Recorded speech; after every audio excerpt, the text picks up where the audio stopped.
much does the home crowd influence the game? I think it can.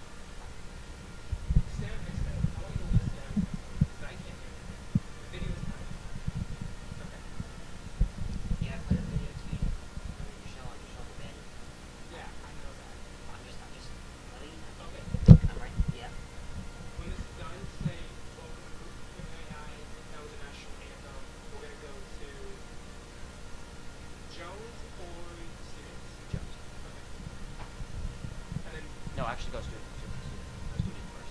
Okay. And we're gonna run Jones before the game. Gotcha. Okay. Okay, what's the kid's name? Colton, Everson, and... Wait, say it again? Colton, Everson, and Michael Blunt, whatever. Emerson. Everson. Colton Emerson, yeah. Are they tripping right now? Are you want me to go? Go to it. Welcome to John Wren Stadium, home of the Perry Pumas. That was the national anthem brought to you by the Perry Puma Regiment and the presentation of our colors. Right now we're going to send it to an interview with Colton Emerson. No, we're just hungry. That's all I can really say is ready to play, and hopefully we can come out with a win. Well, tonight really sets the tone for the whole season. I mean, really, we have a lot of doubters just based off of last season, 2-8, not the best record. So really, we can come out tonight, put that all behind us, hopefully come out with a W. I don't know, we practice really fast, and we do a lot of conditioning. We're really conditioned, so I'm pretty sure just our tenacity will really get to them. Just really play as a team, play with intensity, you know, just everyone giving the 100%, you know, just trying our hardest, playing like we know how to. Yeah, pretty much just fast tempo everything, fast tempo offense. Our defense will be ready if they want to run fast tempo, so we're pretty much ready for anything tonight.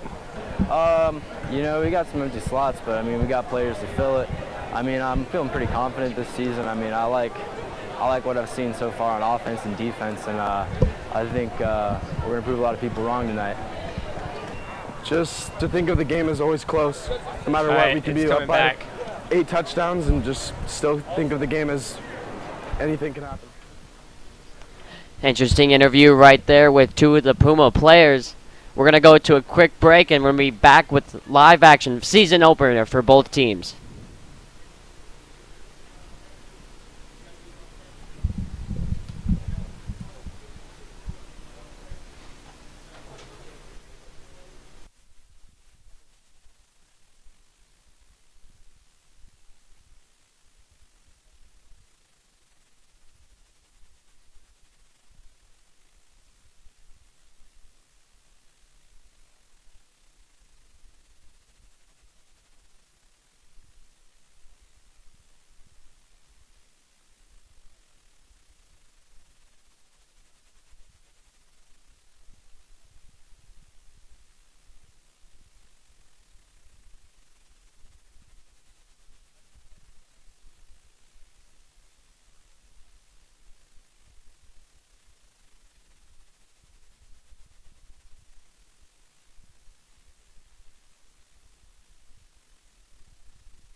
Welcome back. Perry Primetime Sports also caught up with the head coach of the football team, Coach Jones, and we're going to send it to an interview with him right now.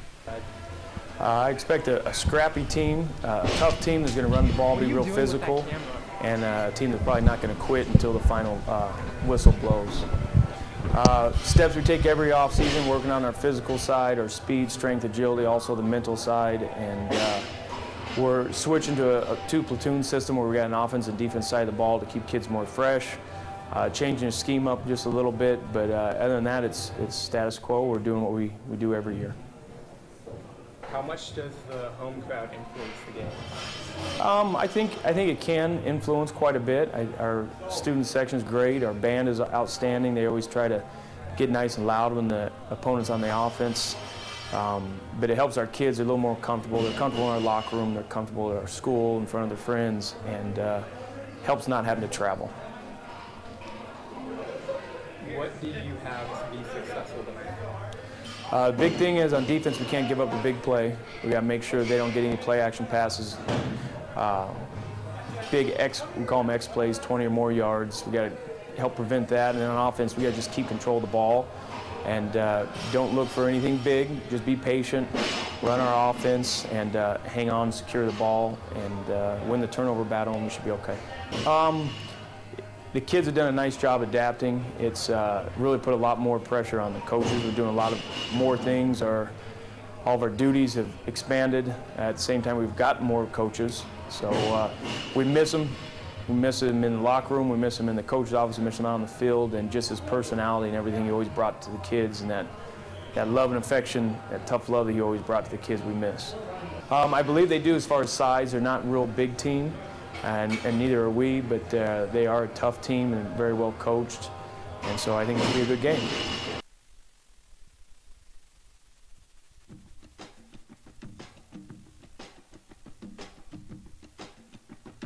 Stacked up, ball's out, pops up in the air, Pumas recover, still scrambling for it, mad dash for the ball, let's see who gets it.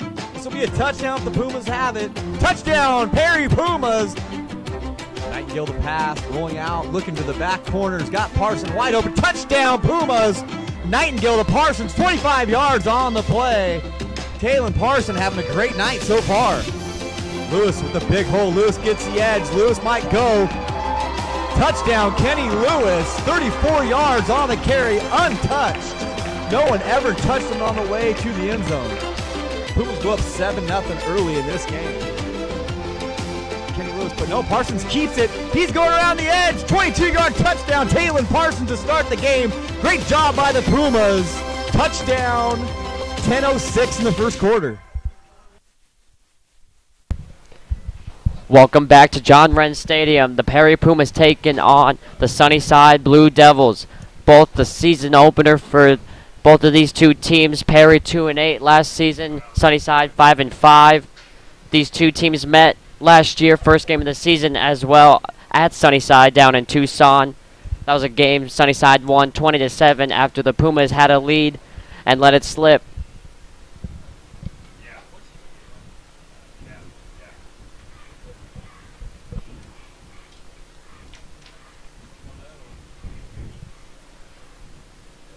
Puma's going to kick off here to the north end zone. Back to receive for Sunnyside. Got a number of issues here. We got Mike Grijalva and Jorge Daboob. It's going to be number 53, Austin Bull, to kick for the Pumas. We are a few moments from getting underway for this 2014 football season. Pumas wearing the maroon jerseys, Sunnyside in the white. Give us a little time with the numbers tonight. Really hard to see their navy numbers on that maroon Cardinal jersey. It's Daboob on the catch, and he's got a few blocks taken down to 25-yard line. Puma's in real danger there. A broken tackle or two, and that could have been a threat to go the distance.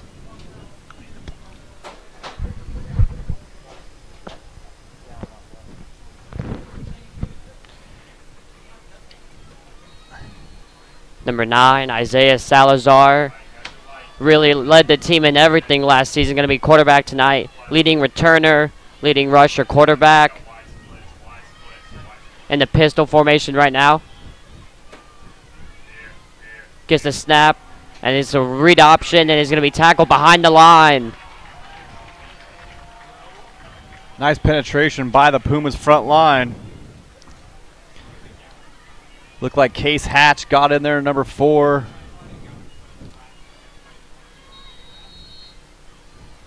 To be honest, I didn't see the play. I saw him jumping up and down, though.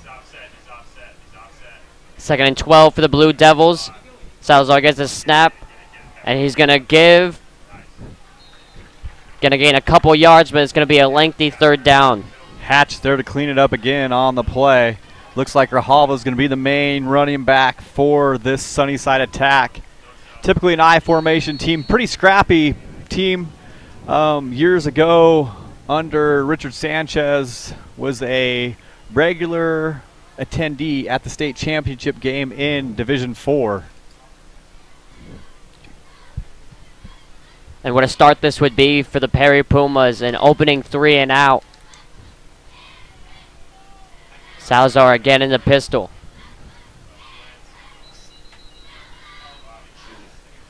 Delay a game call on Sunnyside, taking a little bit of time to get the play in, so going to move them back 5, make this a 3rd and 14 for Sunnyside.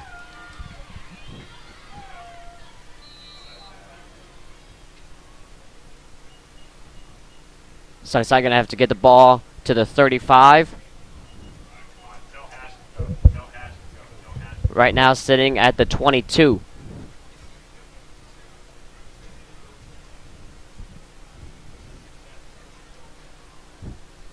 Salazar waits for the snap. Gets it. Puma's Looks right. Extra. Sunnyside going to be well short of the 1st down right there. Short pass on a 3rd and long. Not much of a chance to get the 1st down with that play. Number 2, Alec Monty, all over that. And then the rest of the Puma defense flying around. Didn't see this much team speed, people flying around last year, so you can see a little pep in their step early in the season for these Pumas. It's going to be number 5, Ben Tierhark, to receive for the Pumas.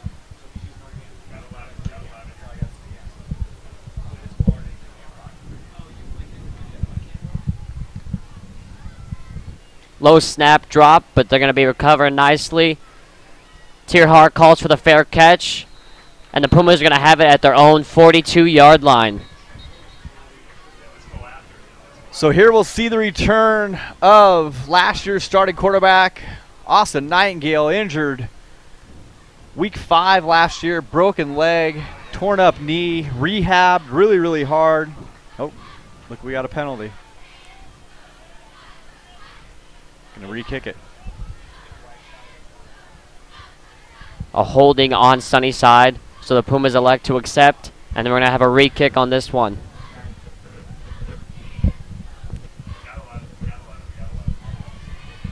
Punter number 4 for Sunnyside, not listed on the roster. Standing on his own goal line right now.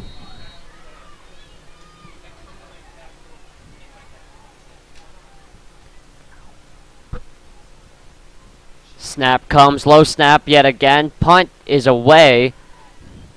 Monty the fair catch, and he's going to be down at the 47 this time of Sunnyside, so taking the penalty works in Perry's favor. So now we'll see the return of Austin Nightingale coming onto the field. Got hurt last year, had a pretty big issue at quarterback, had to move their number 1 receiver, Alec Monty, into the quarterback position. The offense just didn't go after that point. Pumas were unable to score a lot of points the rest of the season, got shut out 3 games to close out the year, so end up being a huge injury, and we're hoping Nightingale can lead him to a successful season. Nightingale gets a snap, gives to Brock Heffron, and Heffron pushes forward, and he's going to gain about 5 yards on the run. So good run by Heffron, straight ahead, picking up hard yards, straight ahead runner. And this, like Sunnyside, we're going to see a lot of runs for the Pumas. And like most teams, as soon as they get used to the run, they're going to hit him with the pass deep. Nightingale gets a snap, going to roll left, throws left. Has Monty, and Monty's going to get taken out of bounds. And we're going to have a first down Pumas. So that's just something you didn't see last year. Didn't see a ball with that much juice on it. Monty just didn't have that arm for the Pumas at quarterback. It was basically run, run, run. But now you can see with Nightingale in there, a lot more diverse on the offensive side of the ball for the Pumas. Ball on the 37 for the Pumas. Nightingale gets a snap. He's going to keep it himself. A wide open Monty on the right side on the flat. Breaks a tackle, gets the first down and a little bit more. Good play right there from the Pumas. So there you see that option play. You see a lot in college now where it's a triple option, but the option is really the dive back. The receiver bubbles out, and he's like the pitch man in the old-fashioned option you may have seen, back in the Nebraska days, Oklahoma. So just a newfangled way to run the option, but very successful there. Sunnyside obviously not prepared for that play. Perry sitting just outside the red zone right here. Ball in the 23. But a good drive for the Pumas, but they did get good field position. Monty in motion.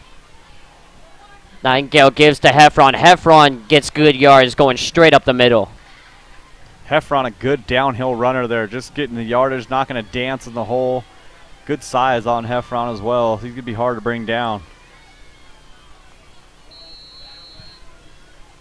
8-yard run there for Heffron. Pumas will go out of a no-huddle, quasi hurry up. Don't try to go too fast, but can if they need to. Nightingale gets a snap. Gives to Heffron again. Ball came out, but a Puma jumped on it. Scary moment right there for the Pumas. Yeah, don't really want to see that opening drive. Everything's going nice, and then ball's on the ground on the 15-yard line. So Puma's going to have 2 short yards here on 3rd down. Pick it up. But Heffron is coming out of the game after that fumble.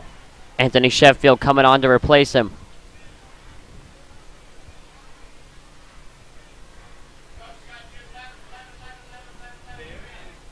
Nightingale giving the signal to play to his offensive line. All 3 receivers to the left. Nightingale gets a snap. He's going to keep it, roll right, break a tackle, and gets absolutely hammered. It's going to be short of the first down. Big hit from Sunnyside. Number 20, Alec Balsameda, coming over from the linebacker position, putting the smack down on that quarterback run. So it's going to be 4th and 1. This play right here could be a big tone center as the Pumas are going to go for it. Ball sitting on the Sunnyside 14. Only got to get 1 yard. Sheffield in behind. Nightingale. Monty in motion.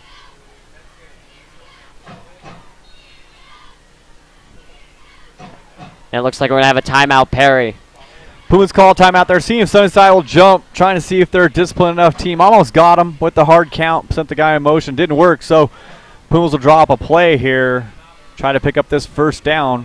Just a yard to go. Kind of like to see Heffron in there running hard, but after that ball on the ground, kind of lose some confidence in him to secure the football, and you definitely don't want to see a turnover here in this position.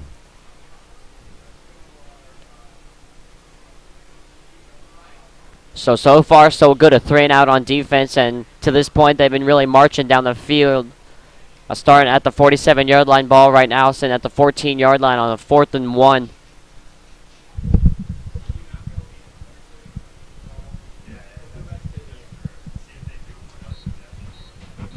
And Nightingale's going to head on to the field with the rest of his offense.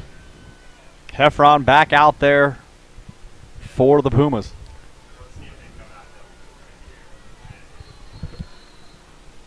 So here we go, 4th and 1. Ball on the 14, Nightingale on the piston. Heffron behind. Nightingale going to roll left. He's going to throw left, and it is caught. Huge catch there by number 27, Brandon Lenzen for the Pumas.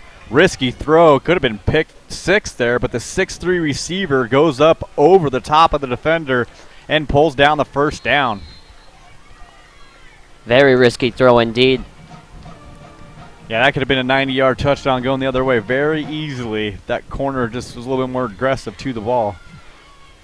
Nonetheless, it is 1st and goal for the Pumas. Nightingale going to give to Heffron. Heffron busted through. It's going to be a touchdown, Pumas. Good job by Heffron. 10-yard touchdown run straight ahead. Like we said before, gets downhill in a quick, big legs, hard to bring down. He gets a full head of steam. He's going to be able to get 5 every time he kind of touches the ball. So good job there by the Pumas. Opening drive right down the field, 47 yards, opening drive of the season, touchdown. What the Pumas are looking for after being so stagnant on offense last season. Austin Bull comes in for the extra point. Good snap. Kick is up. And it is up through the uprights. So with 5:37 left to play in the first quarter, the Perry Pumas have a 7-0 lead over Sunnyside.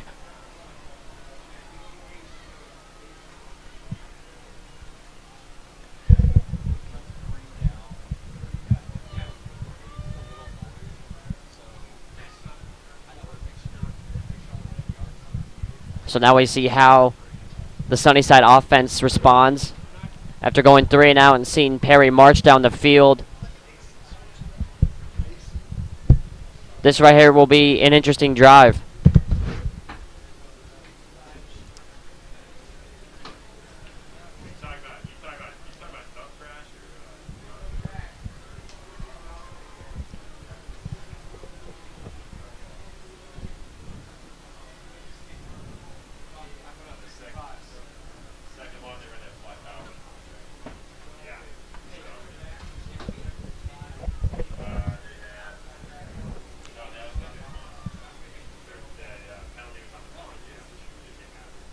Number 53, Austin Bull, going to be in the kick. Number 6, Mike Giralva. And number 21, Jorge DeBoob, back to receive for Sunnyside. Bull lights up, and the ball is away. It's going to be Giralva to receive, drops it. Picks it back up and has some space to run. Cuts up the middle, down the sideline, and a shoestring tackle by number 46, Jackson O'Hare, saving a touchdown. 2 big kickoff returns for Sunnyside. That's going to be an issue of contention here for these Pumas. Both times wide open gap there. If they had any more speed back there, that would have been a lot better return. Not the fastest guy back there on the return, but definitely a big gain. Sunnyside starting at the 30-yard line. Isaiah Salazar coming back into the game. Number 32, Carlos Lara in behind in the pistol. And we're going to have a false start. Number 32, Carlos Lara.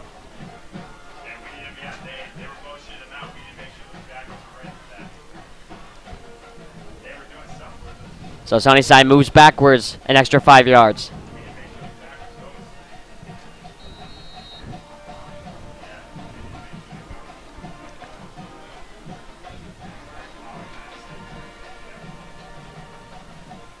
Salazar gets the snap, gonna roll left, looking left, throwing over the middle, has a man, and it is dropped right through his hands. Number 5, Anthony Peralta, once again, almost took it for a touchdown. Behind everybody knowing around, Peralta, known receiver from last year, not able to pull that down. Could have been a big, big play for these Blue Devils. Sunnyside 3 times now could have scored. So we'll see how it works out for this Blue Devil offense in the pistol formation here. Salazar now going to give to Lara. Lara runs straight up the middle, cuts to the outside, and he's going to gain some decent yards. So it is going to be, however, another lengthy 3rd and long. Lara, another big back, low to the ground, fire plug status.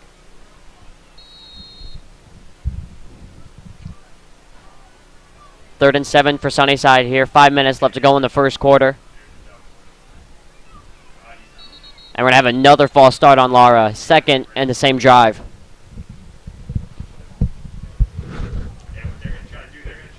Third and 7 now moves to a 3rd and 12.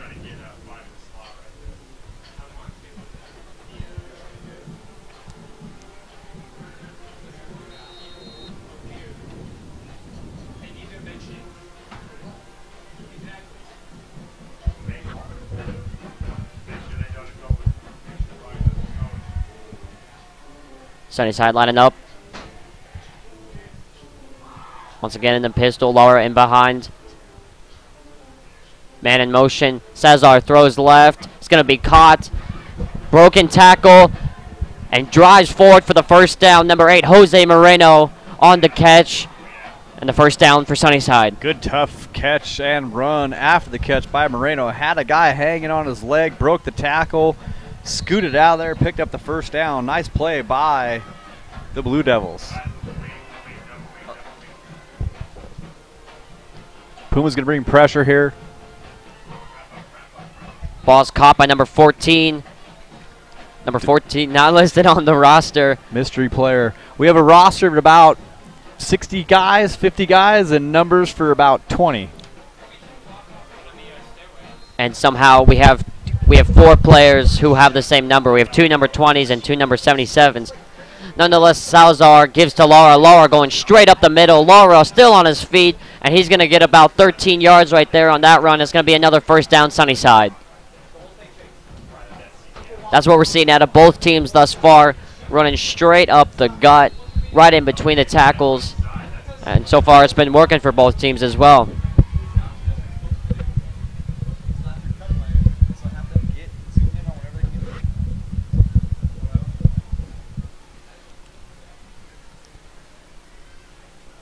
Salazar gets a snap. Going to give to Lara. No, he's going to keep it. Roll out. Has an all-day to throw down the sideline. Jose Moreno off his hand and incomplete. The Pumas, it would have been another big play inside the red zone. Pumas defensive secondary getting caught looking in the backfield. Try to come up and make a play on the quarterback, but very fortunate that wasn't another big play. Jose Moreno or maybe Juan Avalos. We're not sure because there's 2 number 8s. But let's just go with Jose Moreno. Maybe next time we'll call him Juan Avalos. Sunnyside now in the shotgun formation. Dravala in motion. And Salazar's going to keep. He's going to bust up the gut. He's going to gain 8 on that play. It's going to be a 3rd and 2 for Sunnyside.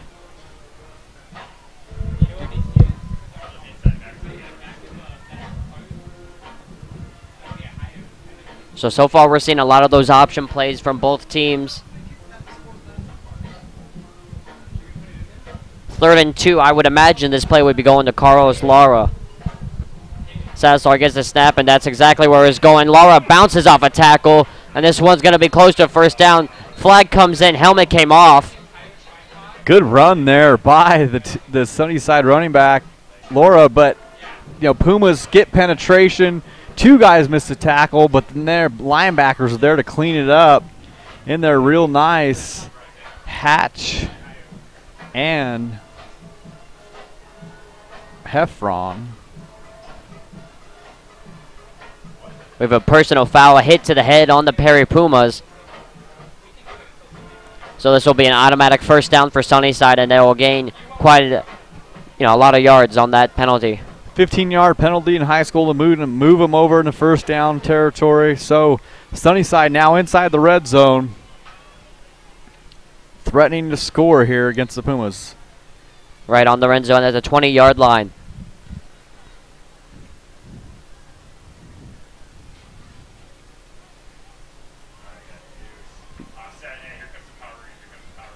Number 20, Carlos Perez in at running back shotgun. We have a throw to the end zone. Number 14, the mystery player, not even looking for the pass. And we have a flag down near the goal line at the 2-yard line. Now this is going to be interesting to see what this call is. They're going to call pass interference here.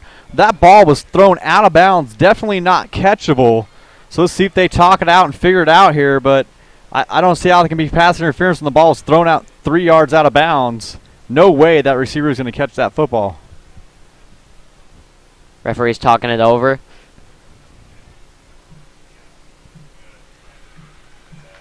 That's what they're going to call it. They're going to call it uncatchable. They picked up the flag. So good call there by the refs. Did a good job talking it over. And cooler heads prevail. We get the right call. That's nice to see early in the season. Crew going out and discussing what they saw and realizing that ball definitely had no chance of being caught. So, second down.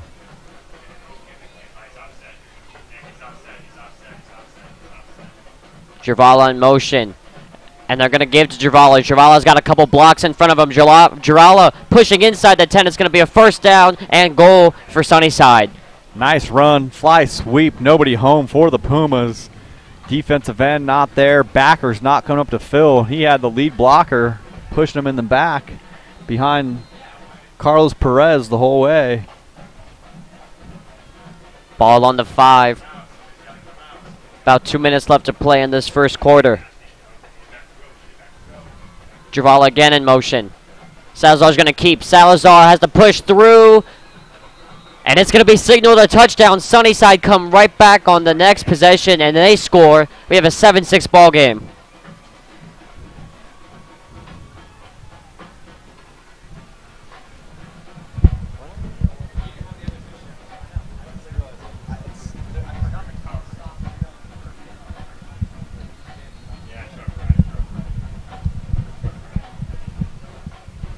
Number 4 on to kick the extra point. Yeah, another mystery player not listed on the roster.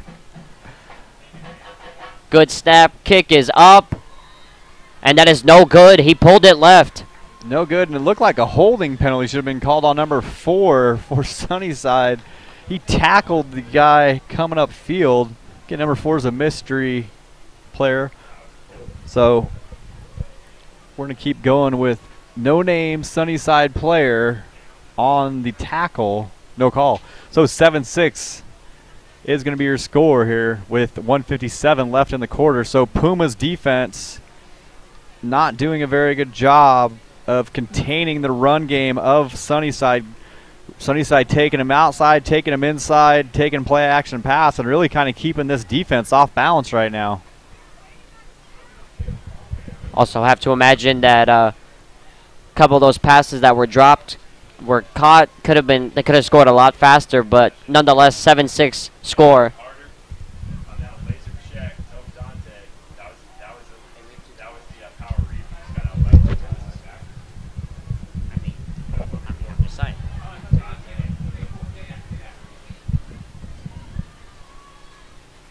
.157 left to play in the first quarter. 7-6 Perry over Sunnyside.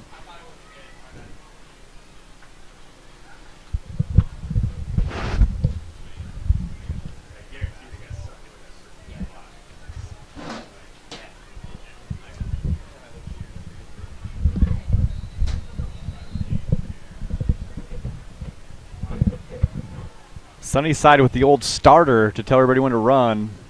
Always thought that was interesting. Good kick, and it's going to be Tierhawk to receive. Looked like he stole it from a Perry teammate, but nonetheless, he has the sideline. He has a good return, and he's going to be tackled at the 41-yard line. Pumas again in good field position to start another drive.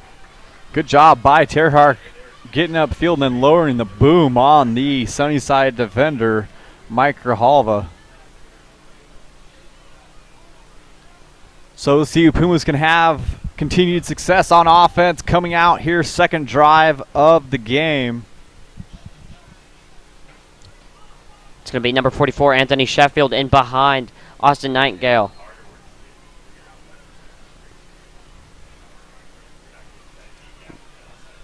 Tierhawk in motion, Nightingale. We're going to have a flag, and it's going to be an offensive penalty.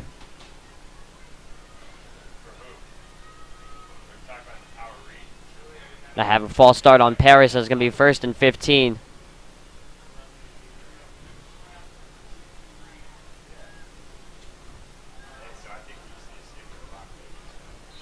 Ball now on the 36.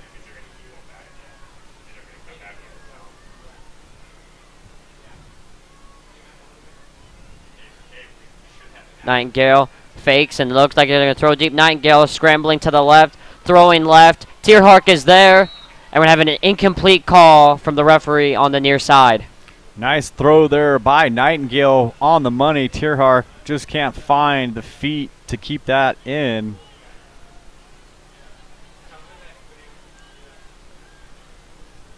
Like to see the Pumas pull that down, but going to face a 2nd and 15 on the incompletion. If that play completed, it would have been a first down for Pumas inside Sunnyside territory. Nightingale gets the snap. He's going to look right. He's going to scramble right. Looks like he's going to try and run. Stops. Runs back the other way. Johnny Manziel-esque. Has a lane. Needs a block.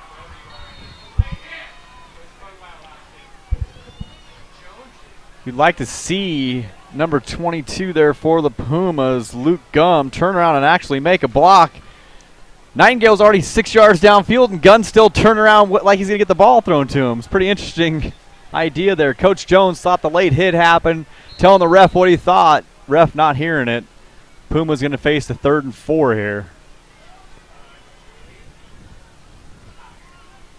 Sheffield in behind Nightingale. Austin Nightingale gets the snap, keeps it, runs left. He's got the first down. Now he's got a lot more. Down the sideline. He could be going all the way if he stays in. He's got nobody there. It's going to be a touchdown, Pumas. A 48-yard touchdown.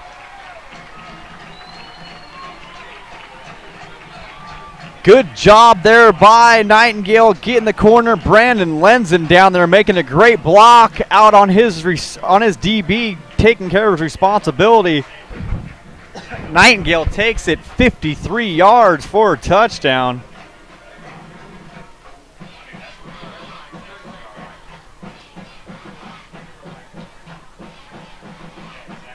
Bull on to kick the extra point for the Pumas. Close to being blocked. It's right down the middle. 14-6 Pumas. Right after the missed block by Luke Gum. Lenzen comes right around, and this time he does his job, and it leads to a Pumas touchdown. So that's what you'll see tomorrow on film. They're going to watch those two plays. Luke Gum's going to get chewed for not doing what he's supposed to. You didn't even catch that, did you? I got it. Just hit me. It just hit me. I got it. Gum is going to get chewed for what he just did, and then they're going to praise Lenzen for making a great block downfield and really springing that touchdown. Nightingale very good there, patient, still at full speed, kind of let the thing develop in front of him, and then he was gone for the long touchdown run. Again, that thing that was missing last year, you can see early, it's back. Nightingale can break contain, make throws, and also pull down with his legs and make plays as well. So we haven't seen a real clean pocket on any of his pass plays, but he's able to break contain and throw on the run very well. Nice tight spiral. Ball has some juice on it as well. On for the kick. That chewing joke brings me back to Sandra Day O'Connor. I did it without even thinking about it. That's the scary part. It's going to be DeBoob on to receive.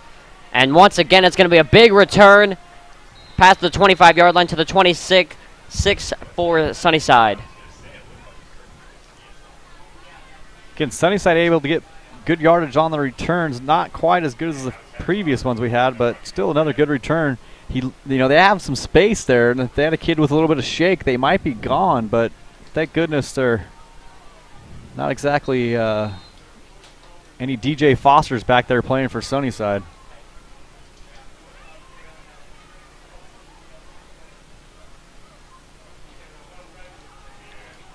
And it's going to be a new quarterback in there, number 3. Another mystery player for Sunnyside.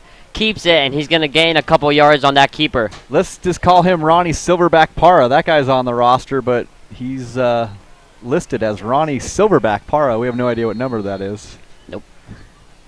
We've got a full sweet page. Nickname, though. That is pretty cool. Full page of names, no numbers.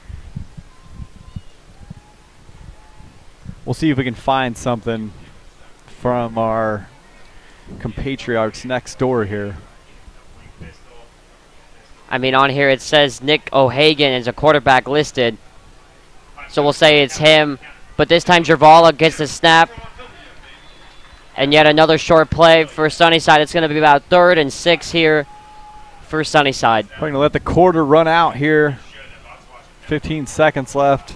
Sunnyside going to regroup and get a good call in here for this 3rd down. So the end of the first quarter, 14-6 Pumas. Perry scoring on both of their drives in the first quarter, and really the offense, the spotlight of the game thus far. Yeah, offense looking good so far. Can't fault for the Pumas on offense. Nightingale doing a great job moving the team. This defense has got to figure something out after that last drive, but so far so good. First couple plays here.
Both teams retaking the field now, 3rd and 4.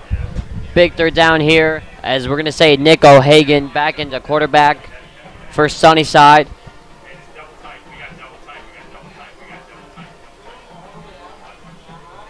Man in motion, O'Hagan going to give, and this is going to be just short of the first down. It's going to be a 4th and 1 for Sunnyside. See what Sunnyside decides to do here. Been having success with the bowling ball, number 20, Laura. See if they go back to him. Oh, sorry, Perez and Laura, both bowling ball-esque. Carlos Laura come back into the game for this 4th and 1. Sunnyside going for it here. O'Hagan gets a snap close to a false start there, and he's going to be short of the first down. It's going to be Perry Puma football in yet another very good situation. Host of Pumas there to blow it up, led by number 37 for the Pumas, Derek Whalen, all over that in the backfield in a hurry. Good job by Whalen. Whalen is 6'4", 215 junior. I mean, not to jinx anything, commentators cursing everything with the way the offense has been playing thus far tonight. You can't imagine anything less for a touchdown here from this Perry Puma offense, the way they've been looking.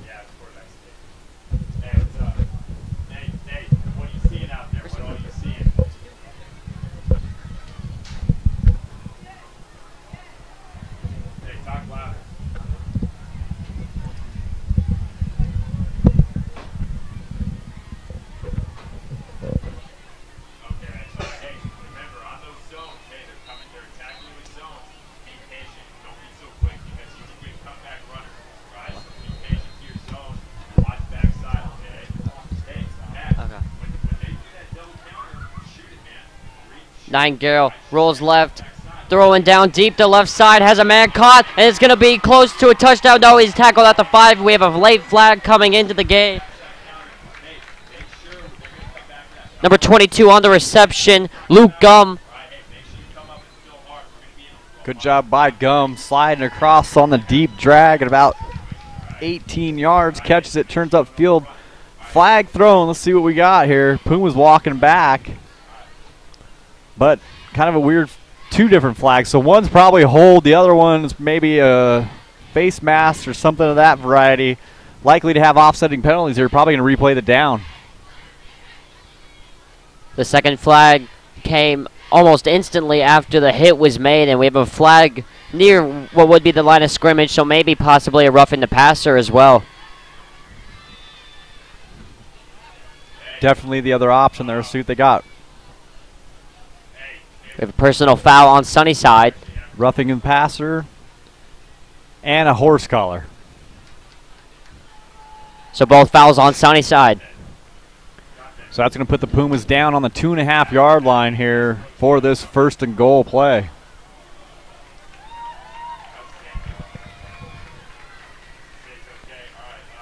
Ball on the 2-yard line for the Pumas.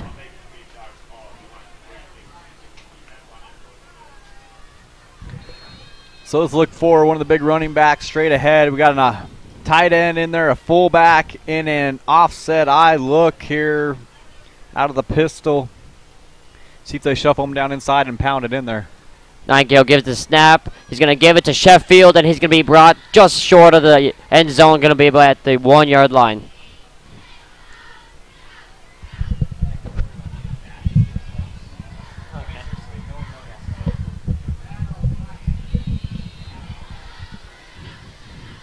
So Puma's looking to take advantage of the turnover on downs here. Right on the front door of the end zone in the I formation. Nightingale gets a snap. He's going to give to Sheffield again. I'm going to wait for a signal. And they're saying he's at the foot line practically. He's going to have to add a signal up, and then just go right next to him. 10 minutes and some change left in the half. 14-6 Pumas.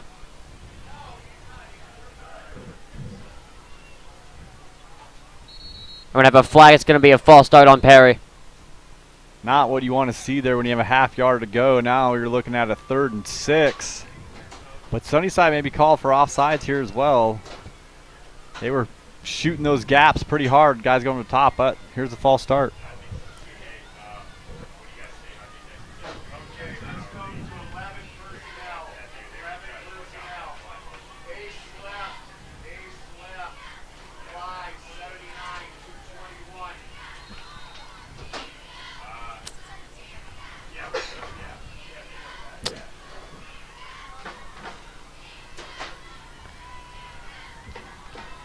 So look for some type of rollout here by Nightingale. Nightingale, just as you say, rolls out, throws, end zone, and then the ball comes out incomplete.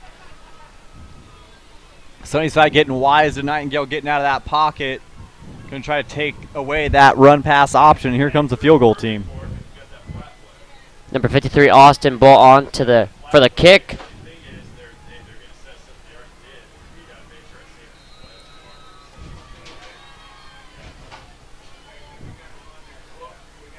Just going to be over a 20-yarder here. Good snap. Kick is up. And is up through the upright. So Perry get points. Not as many as you would have liked to see with their field position, but they do get points. 17-6, Perry. Yeah, disappointing there not to get the touchdown. That's a tough deal when you get down that close. That false start penalty really hurt them. You don't want to have to work backwards when you have a half yard to go. So with the 1st and goal from the 2.5-yard line, field goal on that, not really what you want.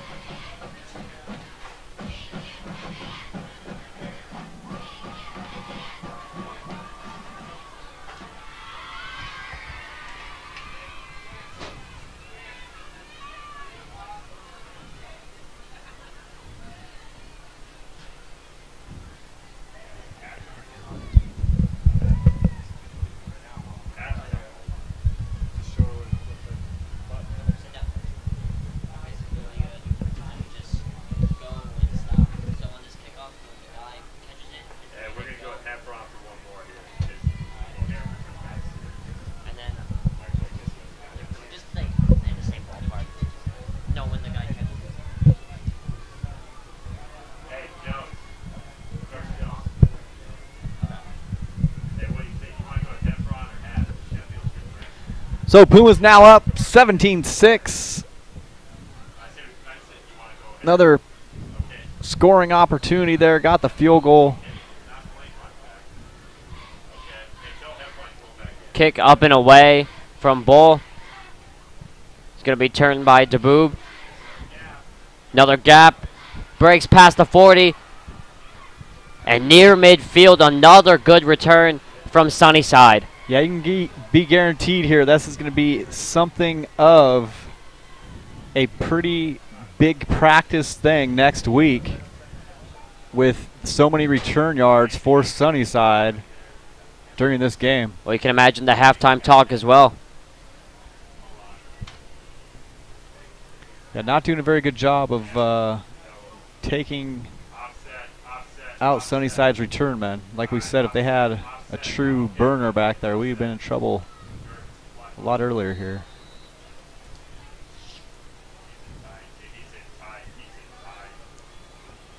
Number 3 in for quarterback, possibly Nick O'Hagan as he drops back. Looking to throw deep, has all day, does throw deep. Jervala, and it's going to be up over his head. Not really a chance on that one. Sunnyside taking a shot. Ball out of bounds again. It's one thing you always want to tell young quarterbacks is it's pretty much next to impossible to catch the football if you throw it out of bounds. So I understand they're trying to be able to get that ball downfield, but doesn't do any good if it's out of bounds. At least give him a chance there. And O'Hagan not doing it on that play. To give to Laura, and he busts through the line, still on his feet. This could be a touchdown down the sideline. One man to beat, and he didn't beat him. It's a good tackle from Perry, but a 1st and goal at the 4-yard line for Sunnyside. That's where you kind of like to see Sunnyside go. Those running backs are tough in there. They run hard. They're taking up big chunks, and they got to get away from that pass game and just stick to that downhill run game. It's been looking pretty good, and as you can see there, another big run for the Blue Devils. Sunnyside with a 1st and goal.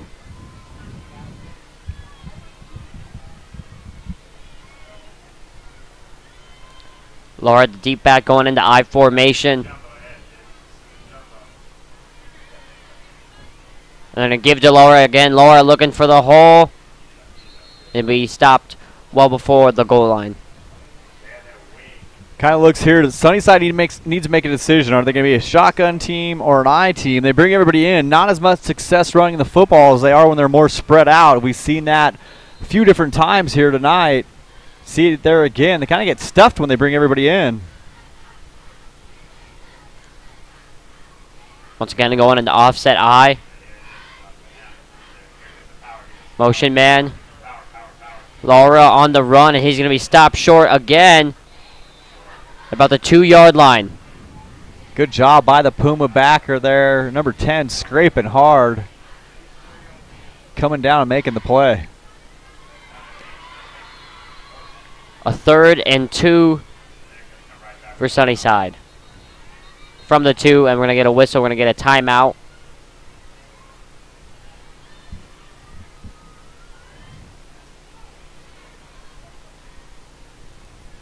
Working out some camera issues here right now. We had too many people in our way on the sideline, so trying to get a cable so we can actually get another camera up top. O'Hagan gives to Laura. Laura trying to get the outside, and he's in. Touchdown Sunnyside, and we got ourselves a ball game right here. Yeah, if you don't get into his legs early, he's going to get you. And so once he gets downhill and gets ahead of steam, he's a tough back to bring down. You can see it there. He ran through a couple arm tackles there at the end of the play and gets in there off right tackle. Nice run by Laura. It's been about the power offense for both teams to this point. Heffron for Perry and even Sheffield as well. Carlos Laura for Sunnyside. Sheffield scored 1, and then now Laura scored 1. And they're going to go for 2 here to make it a 3-point game. I formation. Same man in motion. The give. We got a big pile near the goal line. Nothing there. Didn't get in. Ran the veer. Got stuffed. Again, I don't like when they bring everybody in. They're not as successful. Open it up. They seem to find more lanes. But, hey, touchdown there. 17-12 ball game. Now,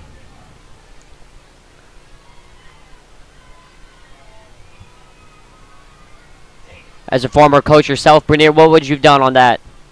2-point conversions are tough. You have to have certain plays you know you want to run. You have 2 or 3 on your board that are kind of your go-to play. You're going to work that play on the Thursday walkthrough, your 2-point conversion play, the one that you really like against the defense you have there. So, they've been successful running downhill there. I kind of like to throw a quick rollout pass there, maybe little quick play action rollout just so you can have that run, throw option with your quarterback. It's a tight area down there. You don't have a lot of room to maneuver, so pass plays are difficult unless it's something that's out of the hand really quickly too. But every coach in the United States has a play that they think is their best 2-point play. You don't really need to go for 2 there either, and that's the thing with a lot of coaches. They start chasing points early, and you don't need to. And so now they're down by 5, and it would have been 4, but later on in the game they could come back to bite them. I coached a game when I was at Marcos Niza against Westwood. They kept doing that. We ended up beating them by 2 points, and if they would have kicked the PATs, they would have beat us. Kick up and away. It's going to be T-Hark to receive at the 2-yard line. He's going to try to go down the sideline, stiff arms one, and he's going to get just past the 20-yard line.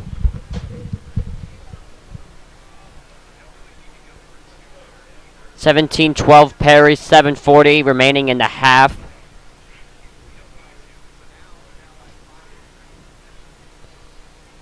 Three good drives from Perry thus far, all resulting in points. The latest of which resulted in a field goal. So let's see, starting at the 21-yard line.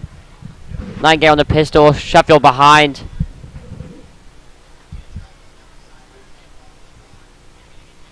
T-Hark in motion. I'm going to give it to T-Hark. T-Hark's got a lot of room to run. It's going to be a leg tackle right there. Good tackle from the Sunnyside player. Good run, though, 5 yards. Yeah, nice job in the open field by number 5 for Sunnyside. Little corner out there. Looks like he's not in the corner. Outside linebacker. It might be a $120 soaking wet, but good job coming up. Sunnyside, again, not short on tough kids. No matter the size, they're going to play you tough every time.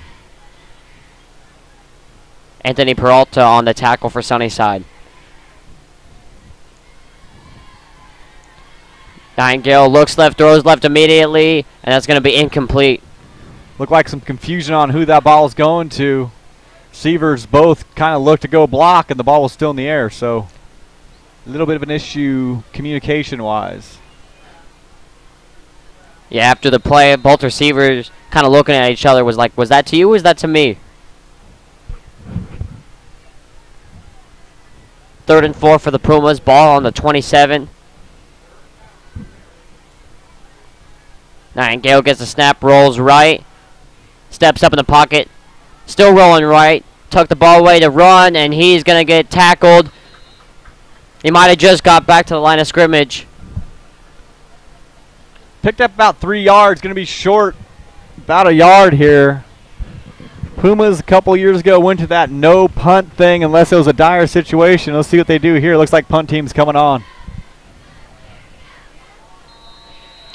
And it's going to be the punt team that comes on for Perry.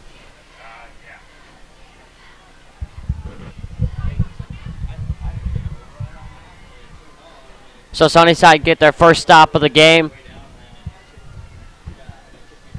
Halfway through the second quarter.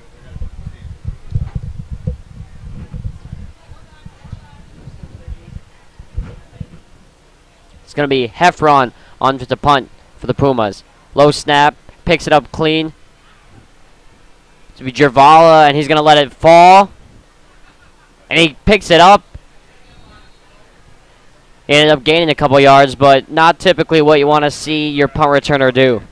Interesting decision there that late in the game to try to pick that ball up, but at least it stopped bouncing and rolling down the field for the Blue Devils. Could have been one home bounce away from Perry football at around the 25-yard line.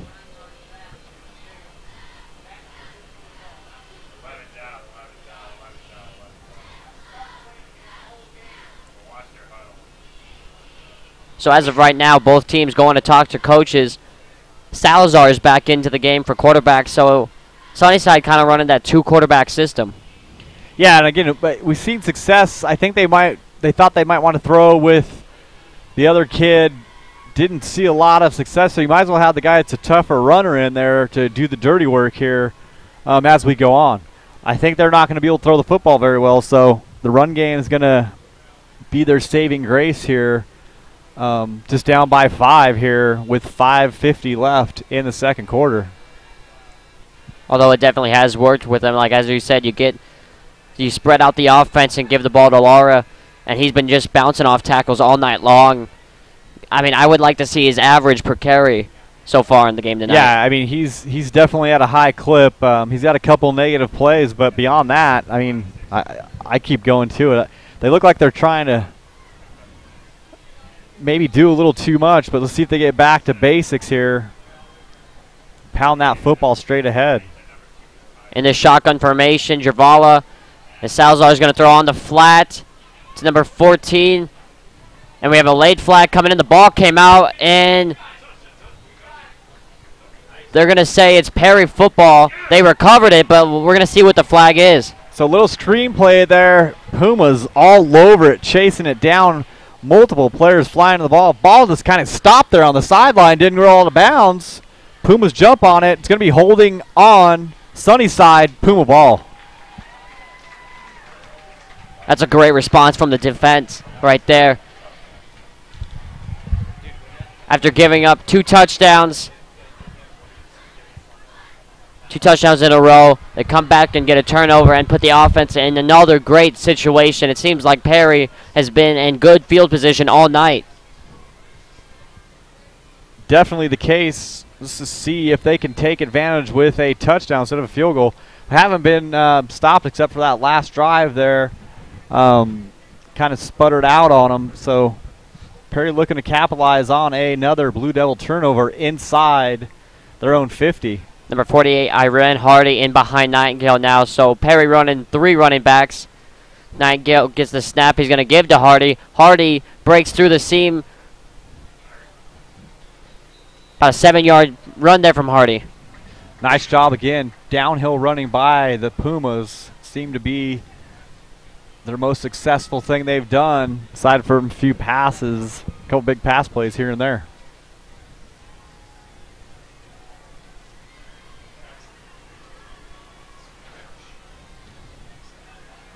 Ball on the 15 for Perry.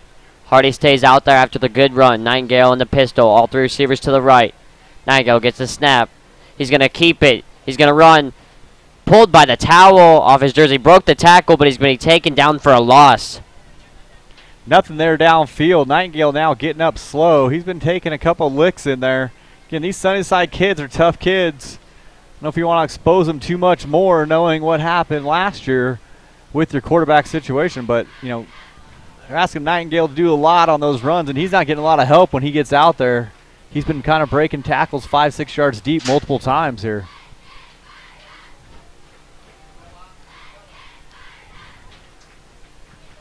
It's a scary thing to think about if you're the Perry coaching staff that you really don't want to think about if Nightingale gets hurt again. Yeah, you can't think about that as a coach. It's just exposure to your quarterback is a tough gig. Little pass out to Hardy on the flat. Looked like a shoestring tackle there, and Perry's going to be short of the first down. Little swing pass with the blocker out in front, trying to get someone in space to make a play. Good job by the Sunnyside corner coming up and blowing that play up and not letting Perry get the first down. So they're going to look at a 4th and 3 here and see what they do. 4th and 2. So far, offense staying on the field, and they're going to go for it unless they're going to try and draw Sunnyside off.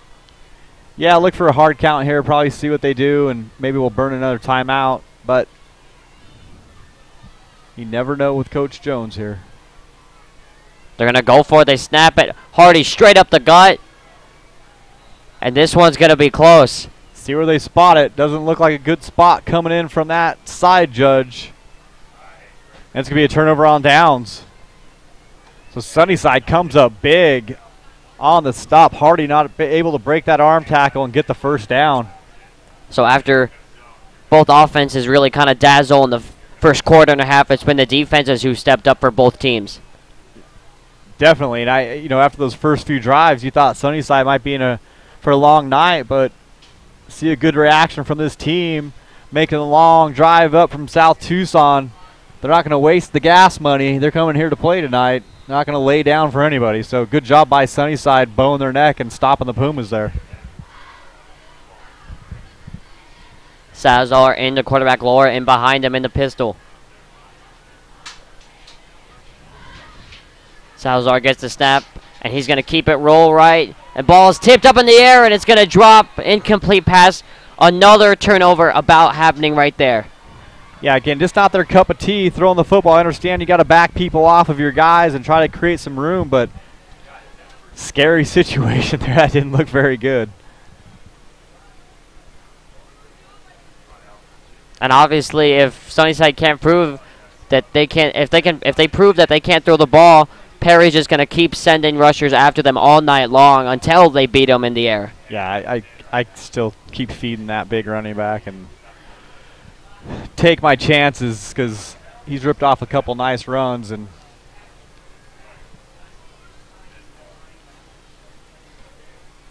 Salazar gets the snap, looking right. Now looking over the middle, throwing deep over the middle. Javala went for the one-handed catch, but it's over his head. It's going to be 3rd and 10 for Sunnyside. No, he had him open. Just had to throw that ball in a little bit flatter trajectory. We would have been in business there for the Blue Devils, but good job by the Perry defense rallying over there. Almost an interception, but he was open down the middle of the field. That ball's got to be a little bit flat, more flat, a little low.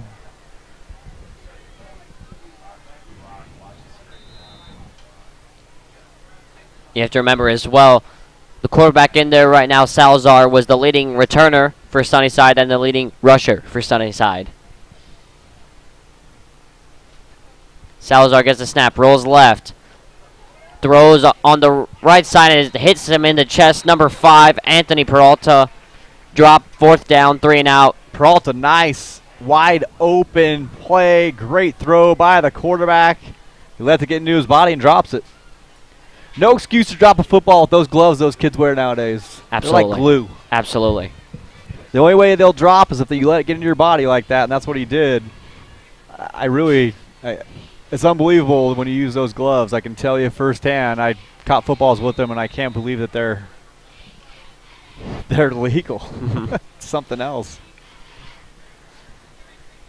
I mean, back from the days of Lester Hayes and Stickham, we're very far beyond that now. Well, the snap gets behind him. It's going to be a safety for Sunnyside. What a miscue there. They've had trouble on the snap multiple times tonight. You see it again there. Worst spot to have it happen, way back in your own zone. And 2 easy points for the Pumas. Going to go up 19-12. There you go, chasing points again, right? So now they're up by 7. It would have only been 6. 2 field goals or a touchdown may have won the game. Sunnyside chases points. Now they're down by a whole 7. Can't predict what's going to happen this early in the game. That's why chasing those points is kind of a tough endeavor. Because that's a perfect example. They kick the PAT, they'd be down by 6 right now. Now they're down by 7. If this game gets down the end, they could score a touchdown and have to kick a PAT to tie it when it could be a win.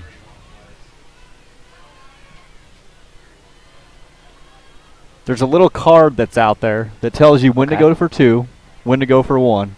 It has all the scenarios down by, and it goes all the way down. And it's a card developed by Dick Vermeil back in the day. I think when he was at UCLA is when he developed the card.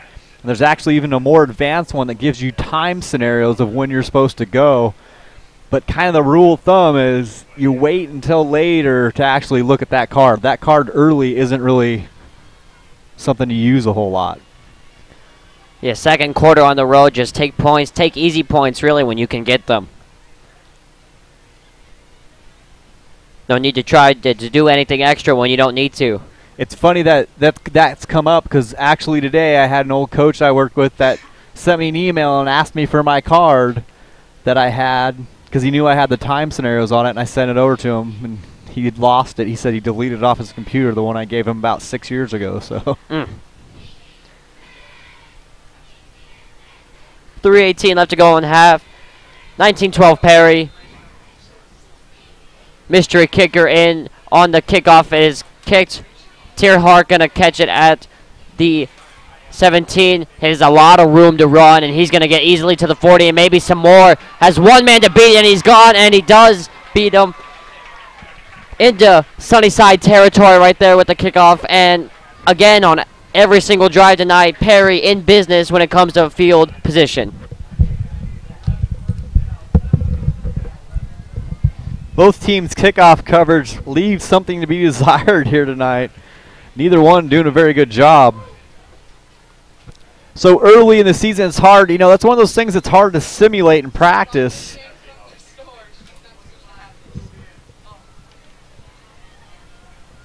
Got a fan here sticking his head in the window.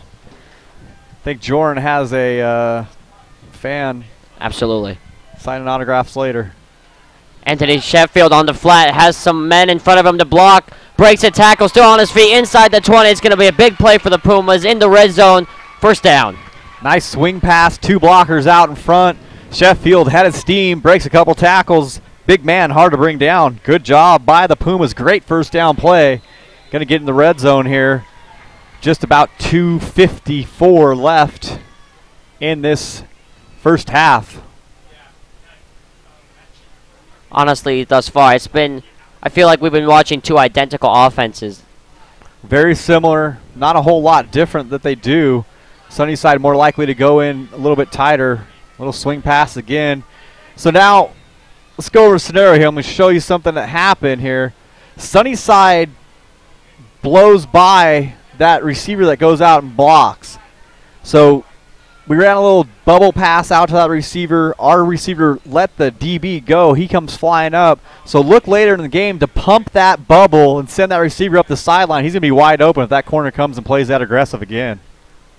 5 wideouts for Nightingale. Nobody in the backfield. And it's going to be a little quarterback draw. He gets past the initial line, breaks a tackle inside the 5. Another first down and goal for Perry. Nice run by Nightingale. Does a little dead leg shift maneuver. Slides to the spot. He's just short of the goal line. Puma's going to go into the goal line offense. Try to punch it in here. Oh, check that. Not the goal line offense. Trying to listen to Coach Nightingale up here and what he's calling in as far as formation. So, cheated. 1:45 left to go till the end of the second quarter. Ball on the 2. Sheffield in behind Nightingale. Man in motion. And Nightingale's going to keep. He's going to cut up the middle. And it looks like he's going to be short. And he's at the foot line. Just short. No problem. 2nd and 1. Like to see as much time run off that clock here anyway as a coach. Let it run down. Make Sunnyside maybe burn a timeout if they think they can do anything. But if not, you want to just not have to even worry about them having more than 1 or 2 plays after you score here. Nightingale in the pistol. Sheffield behind. 2 tight ends sent for Perry. Nightingale going to keep it, and he's got it. He walks into the end zone. Touchdown, Pumas. Nightingale fakes to Sheffield, pulls it down, sticks the football over the goal line for another touchdown run for this Puma offense. And Jordan, we can say, with all honesty, this is the most points we've probably seen in the last 4 games of broadcast from our side by the Pumas if we added them all up at the last 4 games, 3 games we did last season. So nice to see this offense clicking with Austin Nightingale behind the controls. It is a fun thing to watch. It's a good thing to see after going through Alec Monty, you know, it was just stuttering the offense as Austin Bull comes out to kick the PAT. And it's a fake. They're going to pull it out, and we have a whistle before he threw it. It was blocked. And went right back to Monty, it looked like. Interesting play you don't see very often. So let's see what they're going to call. Technically, Monty can get up if he catches that ball on the snap with his knee down and get up. But if he caught it back off the bump, off the block, and his knee was down, they may call him down by contact. But inadvertent whistle here is going to be called, and they're going to replay the down. Could be a lifesaver for Perry right there.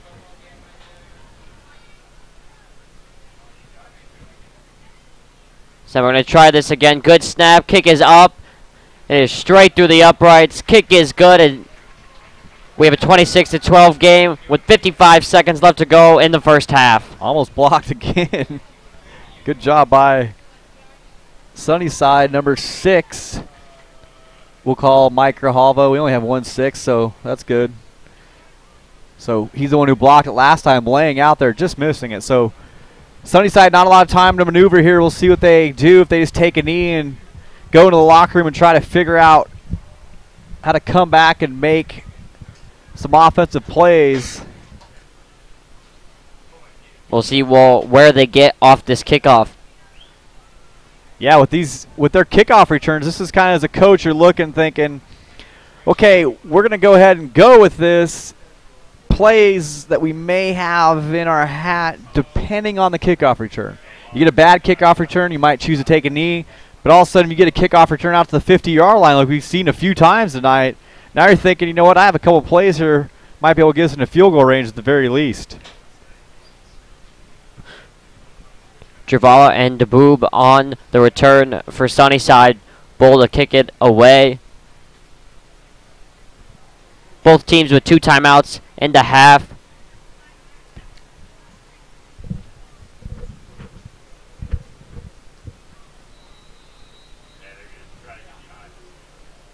So let's see if we get another big return from the deep backs. Good idea, maybe blooping it out there, let it go out of bounds.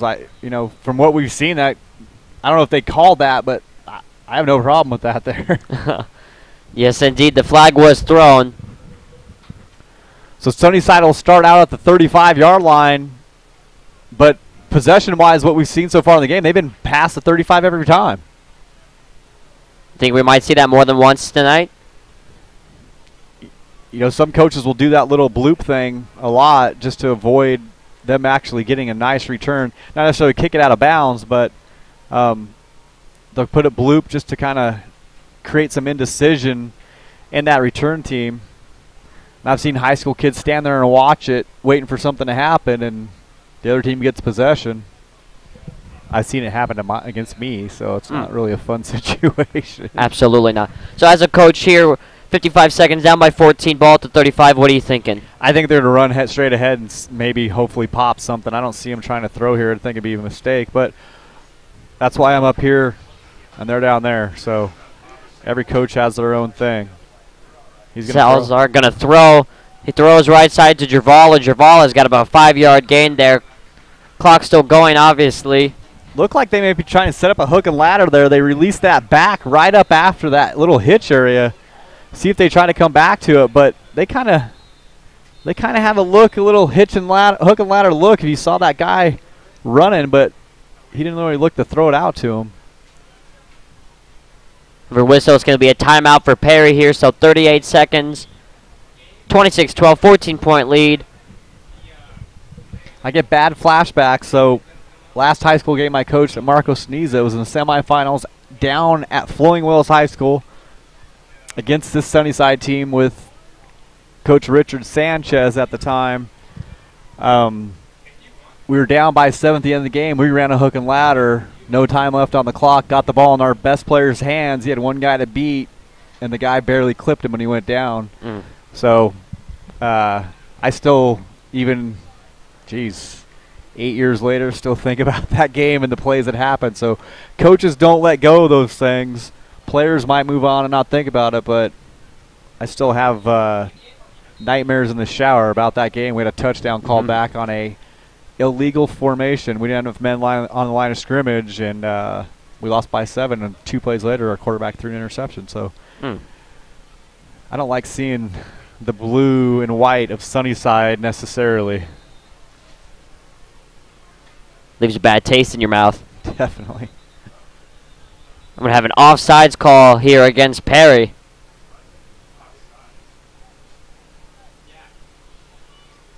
Look like number 61 here for the Pumas. Colton Everson kind of lined up a little long there.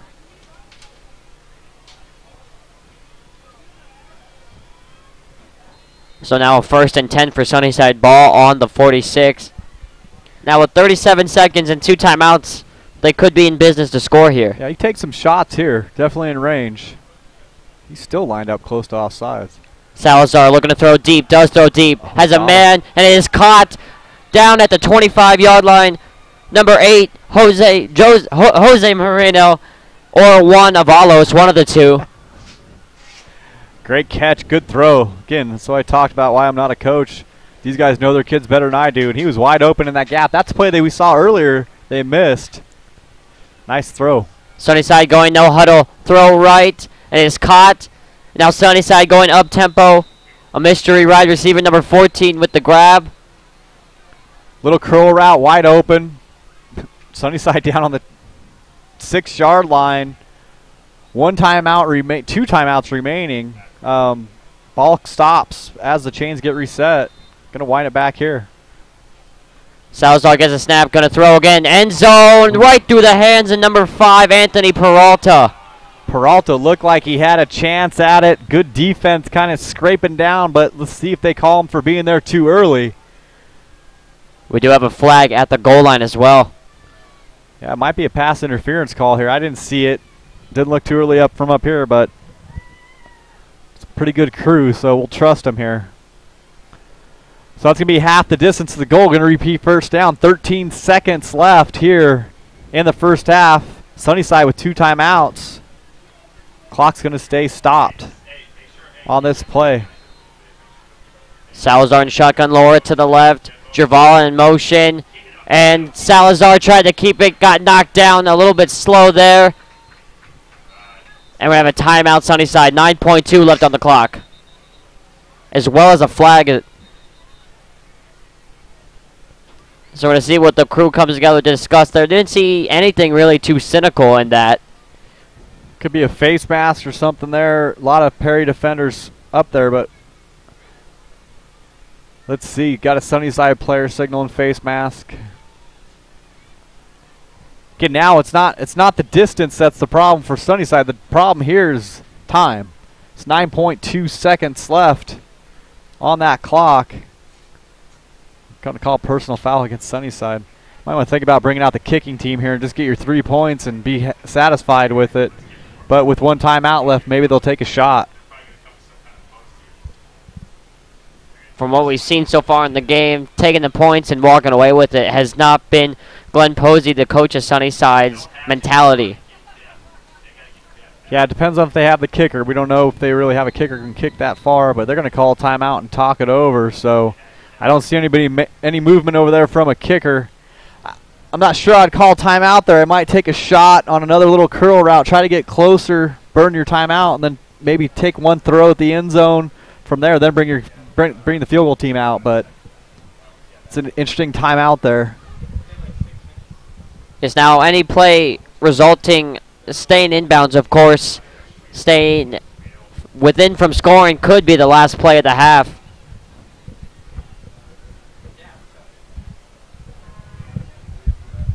It's very possible to run 2 to 3 plays if you make the throws on the sidelines. But a throw over the middle, say tackle around the 3 or 4 yard line, that could be the end of the half. Yeah, it will be. You're not going to get down there and get set in time. Now that they were in the red zone on a 1st and goal situation. They have no first down to stop the clock if anything happened in the middle of the field. So, hey, dude. Hey, was that door shut when you came in? So why should you shut it when you walk through?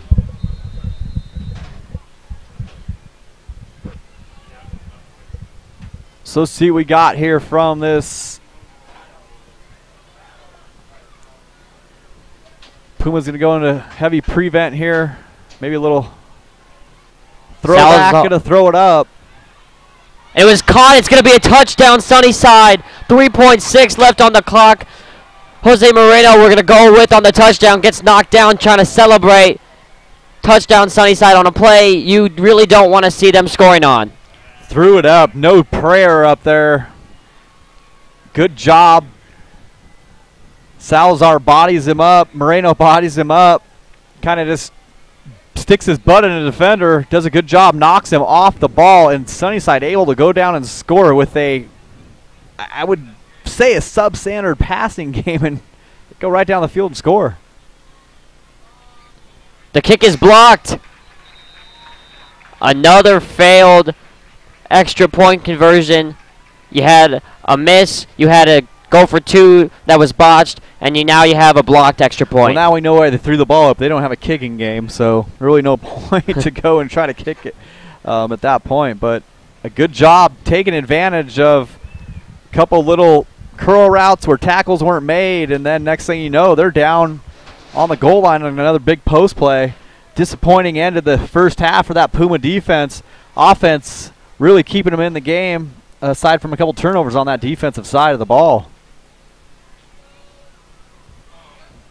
So going into the half, what do you think both coaches are saying to their teams? Puma's got to figure out defensively how they're going to stop this offense, and offense is going to keep doing what they're doing. They're moving the ball well. Nothing really have they've done that Sunnyside's been able to stop, but giving up those big pass plays is to a quarterback who really kind of just lobs it out there is disappointing from a defensive standpoint. I know the Pumas maybe they're going to work in some more pressure and get somebody in his face, because I think if you move him off his spot, he's going to have trouble throwing from kind of having to maneuver around. So 3 seconds left. You're going to expect a squib. Do you think Yeah. any trickery from Perry here? Or just get the ball, waste the 3 seconds, and just fall on it? They'll probably just try to see if they can return. Squib kicks aren't really the time to get cute, so we'll see. Oh, he kicks They're going to kick it deep. And with the return from 1 yard back, it's going to be touchback. So now Perry at least have a play on it, but I would see a kneel from Nightingale here probably being the most likely play. Yeah, I didn't want to take a risk here on the 20-yard line. Turning it over, maybe you end up with a half a second left or something goofy, and they throw another ball up and get a lucky touchdown like they just got at the end of the half. So we'll see what they do. Maybe a dive straight ahead or a knee. Either way, Puma's going to go in at halftime up by 8. 3 missed conversion attempts by Sunnyside. So they're matching touchdowns with us, just not conversions. And not the point afters. No. Kicking game leaves a lot to be desired here for special teams in general, really, for both sides. Yes. Nightingale takes a knee, and that is all from John Wren Stadium for the first half. Perry 26, Sunnyside 18. Perry Primetime Sports will be bringing you the halftime band performance. And we will be back to football. An exciting second half on the way for sure. Once again, Perry 26, Sunnyside 18. We'll be back for the second half.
You're not even gonna use the lid. You're gonna kill all this equipment. I mean, we got how much? Did he say like 10 G's on that track? 10. Yeah, 10. Plus tax. Plus, so about, I mean, a solid 11,000. And we're doing this mouse right here. $7. It lights up. It does. I know. It's sick. I mean, like, we're doing this. Yeah, stop. You gotta switch it back. That's why it's not low. Why is it not working? I ain't doing anything now. It's not just like this. I didn't do anything. I just switched it. I did what you did. We're doing it. There you go. No camera's back. Oh, look, it's a great shot. I want to get out of this. You got 2 minutes until kickoff. Where are you gonna go?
Hello.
back to John Wren Stadium.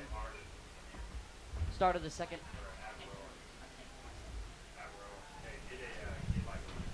Welcome back to John Wren Stadium. Start of the second half. Perry up 26-18, got an 18-point lead off of 3 failed conversion attempts by Sunnyside. A missed extra point, a blocked 2-point conversion, and a blocked extra point. And we have a kick return, short one, and it's going to be taken back. The ball comes out, it's loose, but it's recovered by the Pumas. Very close to being Sunnyside ball after the good drive.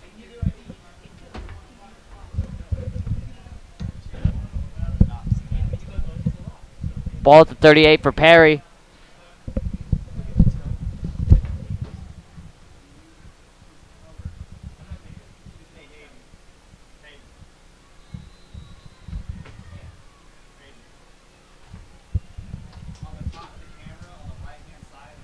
Sheffield behind Nightingale. Nightingale gets the snap. Sheffield trying to break outside, got tripped up right there, and is going to get back to the line of scrimmage. Even a gain of 1, 2nd and 9 for the Pumas.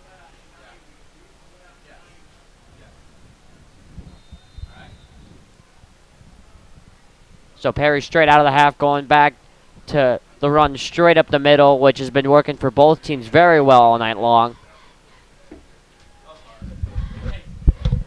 Nightingale gets a snap, low one, looks left, and the ball is swatted down. They're going to call it incomplete, which was the correct call. So it's going to be a 3rd and long, and really the first 3rd and long for Perry tonight. So it being a 1-possession game, you would think after seeing what Sunnyside has been doing for the PATs, if they get a stop here and score, we could have a tie ball game if they don't get this 3rd down. Yeah, Sunnyside, see what they did at halftime. Get just a 8-point game, so. Nightingale gets the snap, takes a long drive, going to be a screen. Sheffield has some blocks. Possible block in the back, not called. Sheffield spins, is going to get thrown out in Sunnyside territory. That's a huge play for the Pumas, up to the 35. A late flag on number 67, Justin Nelson. Head referee threw it way late from really far away. Was looking to see if somebody else on his squad would throw it, and nobody did, and he threw the block in the back flag.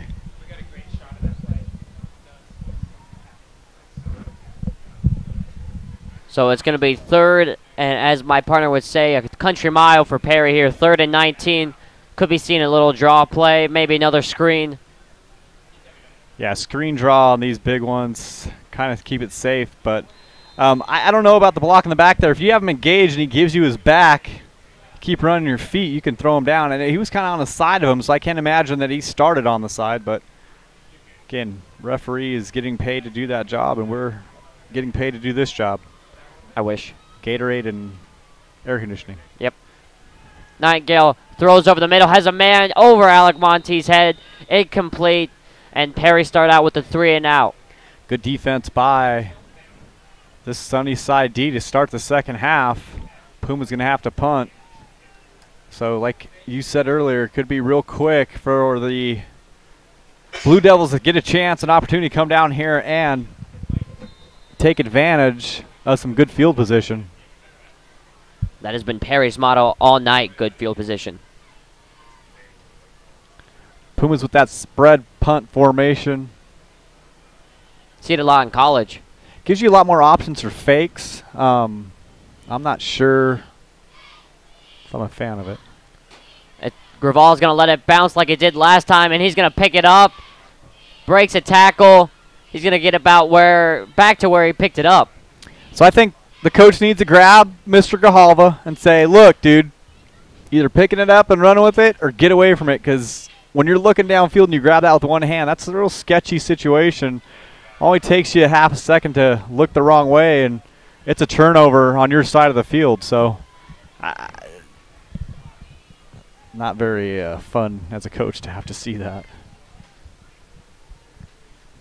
Now let's see how Sunnyside respond to their very up-tempo touchdown scored at the end of the half. And the reason they scored the touchdown could have been the reason of it being very up-tempo. As they're going to give to Laura, and Laura, doing what he does best, goes straight through the offensive line. He's going to gain about 3 yards on that run. So the touchdown at the end of the half, I was told, was against our freshman cornerback that was called up from the freshman team, a true freshman. I guess they're all true freshmen at this point.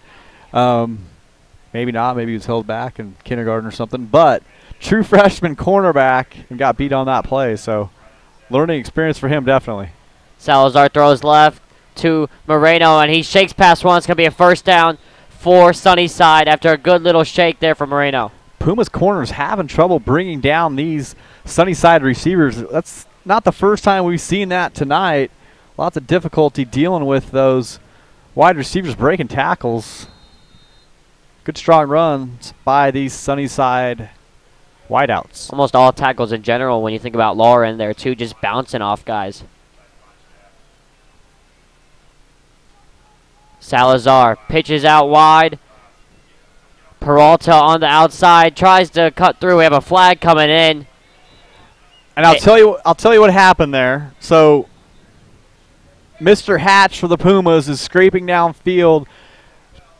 A Sunnyside defender just kind of grabs him a little bit as he goes by. Referee doesn't call it. Coach Jones is in his ear because Coach Jones saw it, and then the ref throws the flag. So if that play was on the other sideline, probably wouldn't have been a flag, but Coach Jones definitely talked him into it, and it was a hold. We can see it up here, but he didn't throw it until Coach Jones got in his ear for a good 5 seconds. Well, they're definitely talking about it, so let's see what the head referee has to say, and it is, in fact, holding. He came around the edge and just grabbed his shoulder pad just for a half beat there, and referee didn't call it, and Coach Jones started yelling, and next thing you know, the flag came out. It is a part of the game. Coach Jones has a rule on his sideline. He's the only one that talks to the ref because he wants to be able to get those calls later. And when you have a bunch of coaches down there yelling at the referee, they tend not to go in your favor quite as much. So still first down for Sunnyside. Salazar gets the snap, and he's going to give it to Laura. Laura going straight through. Puma's doing a better job there. Still about a 5-yard run, but they're not giving up the 10s, the 12-yard runs.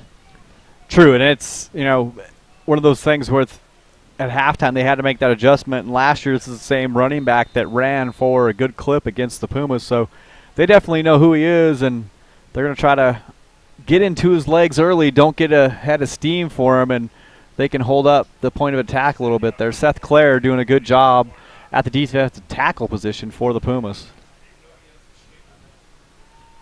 We have a fake pitch, and they're going to go long, and they do a wide open, and he overthrew him.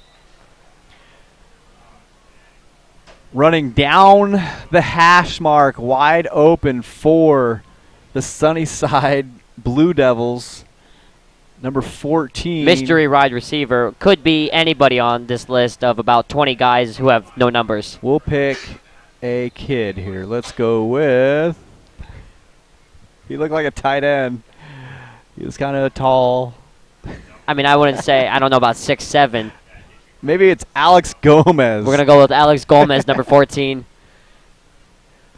Salazar did, in fact, miss him. Nobody in front of him. Nobody within 5 yards of him. Resulting now in 3rd and 15. Salazar rolling left. Salazar still going off 1 foot. Has a man. It is dropped. Another pass for Sunnyside. Goes right through their hands. Sunnyside shooting themselves in the foot with the pass game. Not a good job on the reception. Dabdoob,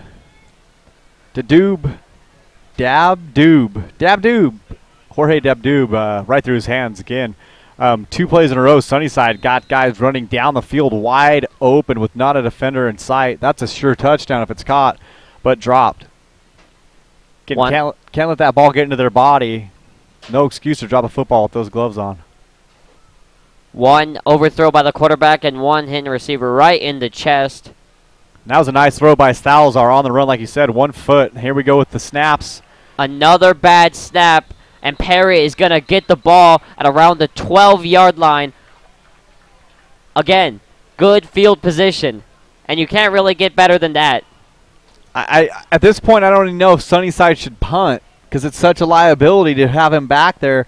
That's the second time we've seen that. They're bad on their – every punt snap's been rolled back there. So if you don't have a long snapper, either move them up, try to take one quick step and kick a line drive, or just go for it because that's a liability more than going for it. Their receivers have been wide open. Might as well just throw one down the field again, take your chances because that's obviously not working at this point.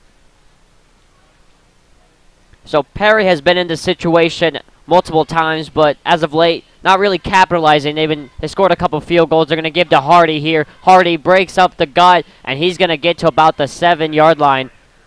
You think about the whole progression of all those plays and then that bumbled snap on the punt. It's pretty demoralizing for a sideline in general. You have two guys wide open. They're missed. You go out to punt, and then that happens. The kids start to think in their heads, maybe we don't have it tonight, when really they played a tough game. 2nd and 5 on the 8-yard line for the Perry Pumas. We're going to have a whistle here.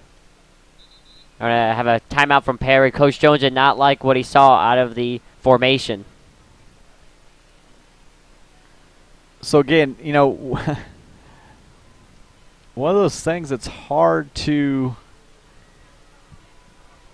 quantify as a coach or to see as a coach is how that sideline's reacting to these drop passes and drop plays. You start to think in your head, what do we need to do?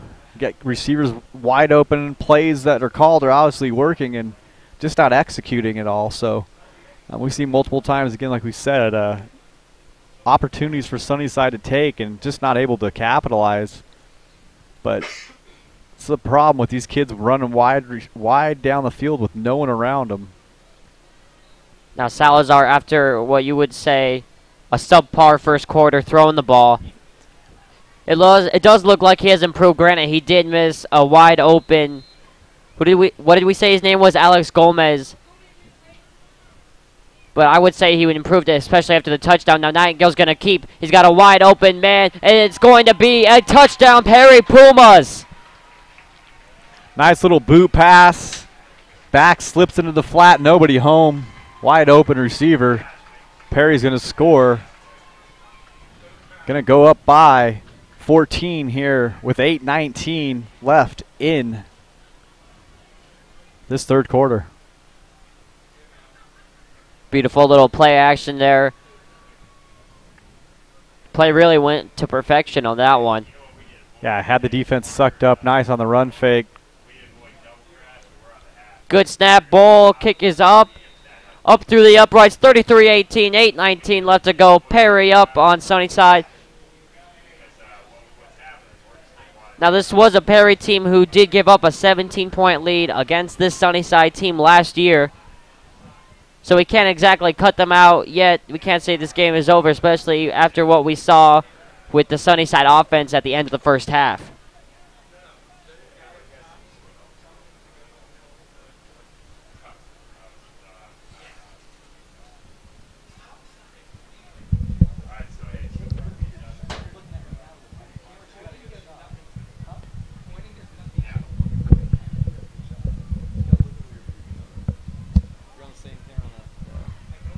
So the last kickoff we saw from the Perry Puma special team was that little flow kick.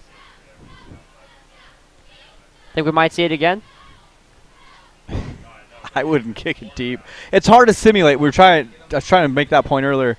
Kickoff return is the hardest thing to simulate during the season. Until you see it, you can't simulate the speed. You can't simulate the hitting that goes on this play. And so until you get it into a game a couple times, it's really hard to actually know what to expect.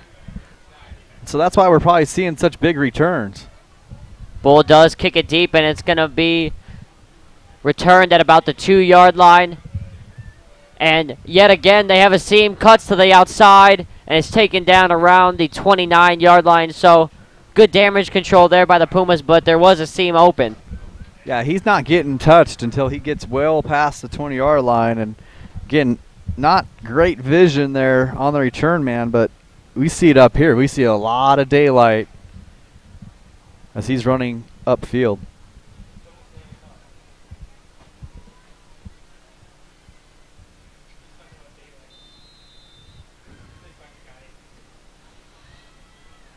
This is a long high school football game as they go. We're kind of checking the clock at 9 o'clock. I mean, we had games last year that were over by this time. Yes. Heavy run games. Yes. Salazar gets the snap, and he's going to give another good run up the middle, about 4 yards on that one.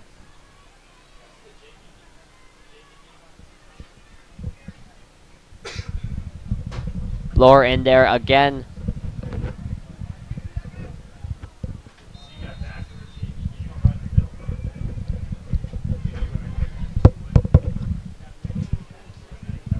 .740 left to go in the third quarter. Salazar in the gun. Laura to his left. Man in motion. And the ball is out. There's going to be a big pile up. Perry signaling they have it, and so do the referees. A turnover by Sunnyside, and Perry once again are in business for offense. On the other side of the field again. Ball looked like a very sloppy handoff. Ball's bouncing around there before you really even had it. So nothing that Perry did to cause the fumble, just a mistake on Sunnyside's part, and plenty of Pumas there to pounce on that football. Sunnyside defense out there again. Going to have to stop the bleeding here with Perry getting possession on the 34-yard line.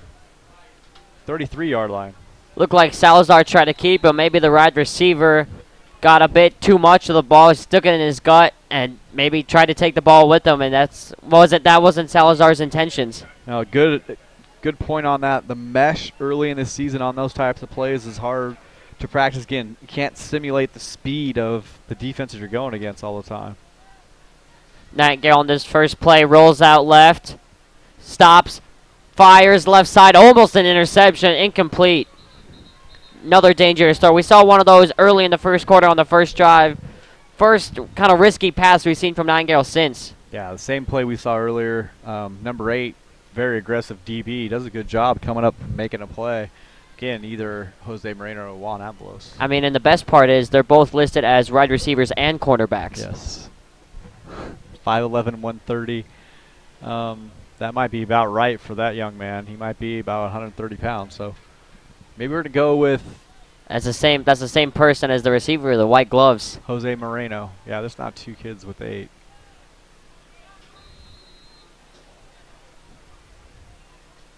Penalty on Perry brings him back to a very long first down. Looks like they're going to go on the flat, and they do to Sheffield. Sheffield breaks a tackle, getting pulled back by his jersey. It's going to be about a 2nd and 9 for Perry. Check that. They gained about... Only picked up about 2 yards, so yeah. It's 2nd and 20 here on this next play.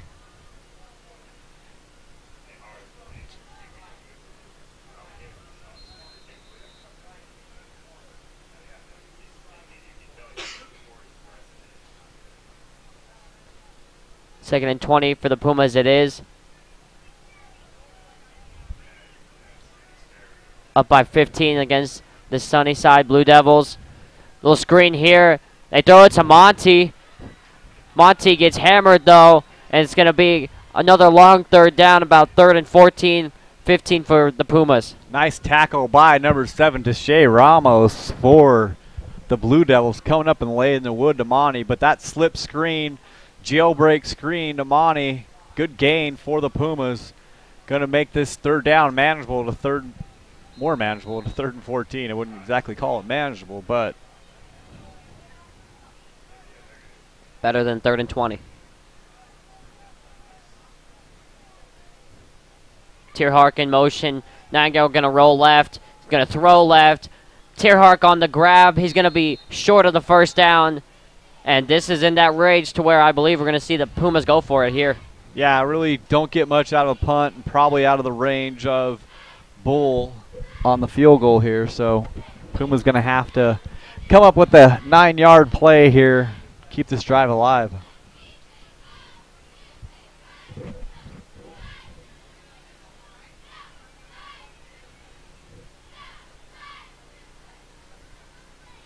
We have a stoppage in play. Halfway through this third quarter, 33-18, Perry on top. And really, it's been a game of mistakes for Sunnyside so far in this second half. Yeah, not doing anything coming out of the locker room. Very positive for the Blue Devils. So a stop here would definitely probably lift that sideline up a little bit. You can see the coach giving a pep talk to the entire sideline right now, probably trying to implore them to let them know they're not out of this game. And a stop here and a score, they're right back at it. One possession game. Definitely a lot of time still left on the clock. 2 scores really isn't anything with a quarter and a half still to play. No, plenty of time. Really slow game, though, like we said before. It's not really moving. We've had games finish very quickly, but both teams throwing the ball quite a lot. A lot of penalties, too. We've seen a lot of stoppages for various infractions here tonight. That was a good word choice. Looked it up on my thesaurus, my phone. Nice.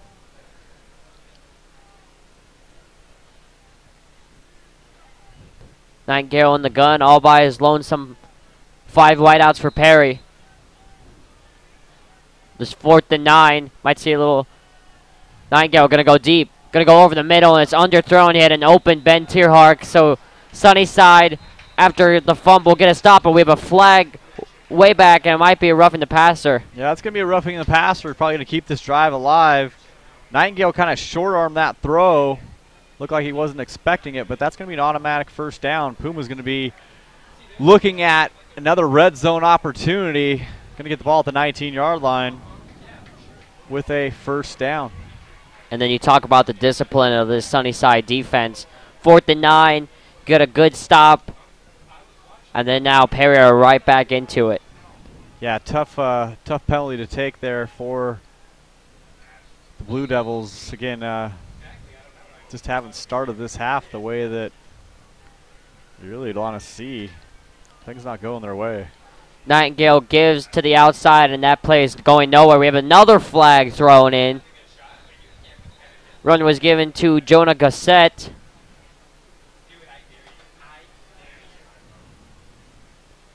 And we're going to see what this flag is for.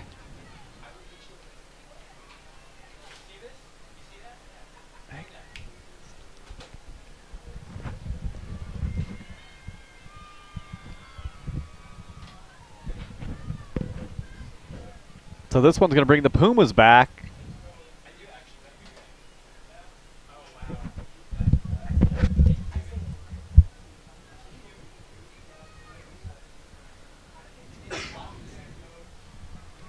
First and 20 for the Pumas now after the penalty. Sheffield behind Nightingale in the pistol. Nightingale going to drop back, going to step up, looks. Pump fakes once, throws over the middle into double coverage, but it is caught by Ben Tierhark. Check that, that's Jonah Gossett on the catch. Nice catch. Good aggressive defense by the Blue Devils, but Puma's able to win that ball. Gonna have 2nd and 9 here. Nightingale once again, all by himself in the backfield. 5 wideouts for Perry. Nightingale's going to run. Nightingale's not going to get much. Tries to spin out of a tackle again, gets hard. Hits hard. All for a gain of about a yard. Going to ring up another 3rd down. Let's see if Sunnyside can get off the field. Another stoppage of play. Wow. We're going to have an injured player, number 7, Deshae Ramos. 4:32 left to go in the third quarter. Still 33-18 Perry. Ball on the 14-yard line.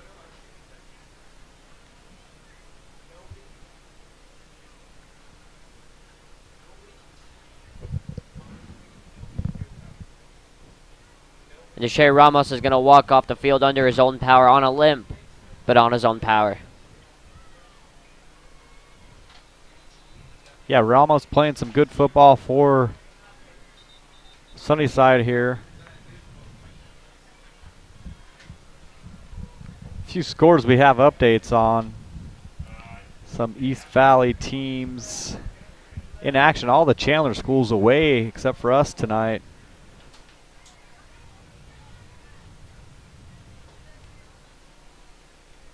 Well, I guess we're not going to get many updates.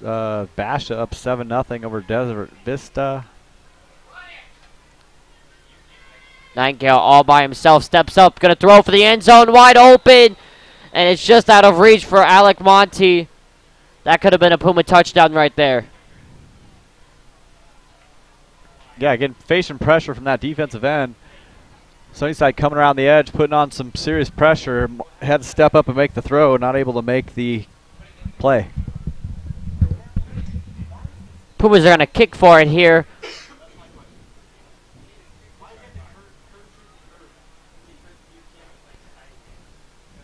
This is going to be about a 32-yarder ball. The kick is up, curving, and it is no good.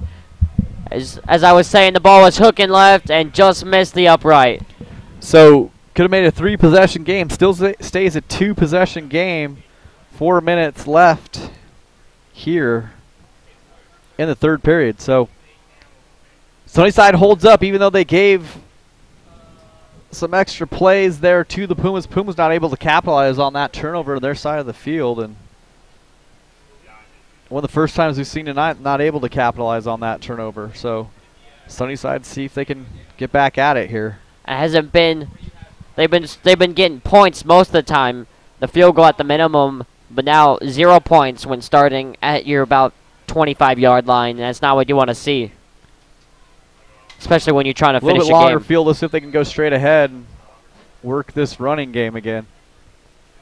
Gravala in motion. A little reverse ball comes out again. And they're going to say that Sunnyside falls on it. They're going to lose a yard there, but another possible turnover for Sunnyside after another. It seems they're just trying to get too cute with it. Yeah, that was that little underhand. It's a old wing T play. It's a little counter with the wing back, but didn't really get a good handoff on it, so you can see what the result was. So going backwards there, I don't know, Sunnyside just needs to make a determination of what they want to do. Still 2 possessions. They should be able to run this football and move the ball down the field, but Salazar is going to keep it this time, and he's going to break through. He's got one man to beat, goes outside. This could be a long touchdown. A good block right there from Greville Hall, and Salazar is going to be taken out at the 22-yard line on the Perry side of the field, and just like that, Sunnyside, the tide has turned. yeah, right back at it. Great job breaking some tackles, making a little move, getting down the sideline. Nice peel back block by Moreno on the play. Orgahalva. However, they're gonna say Salazar stepped out at about the 38-yard line. So still a good play. They lost about 16 yards up on that call. And we talk about that run game kind of coming back, and I really think that's where they can, make hay here in this third period, try to get this game back in control. Ball out. Looks like Sunnyside's going to pick it up. That was again another. He sticked it in the gut receiver, and that was again the ball just fell out. Yeah, he's not putting it in there and making a decision. He's got to make there's definite decision there, and you can't play around with it. Second time balls come out on this drive. Luckily for Sunnyside, second time they've fallen on it. I would say with the way O'Hagan performed,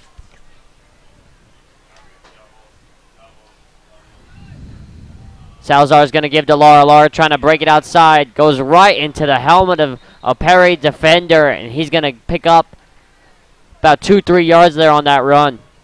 Yeah, not really what I want to see as a coach with him. Any lateral movement to him is going to be trouble. And so gets off his thing, moves a little bit to the side, and really doesn't have the ability to make people miss. So you can see there, once you get him moving to the side, you really can bring him down. He's a downhill, straight ahead kind of guy. Needs to have that momentum going forward. Like how you said, spread the offense, have him run right between the tackles is probably their best bet for Carlos Lara. yeah, that's how they've really had some success, and we're kind of seeing them get away from that. So other scores, we got a better update here score-wise. Desert Vista, Basha over at Desert Vista High School. Basha up 21-16.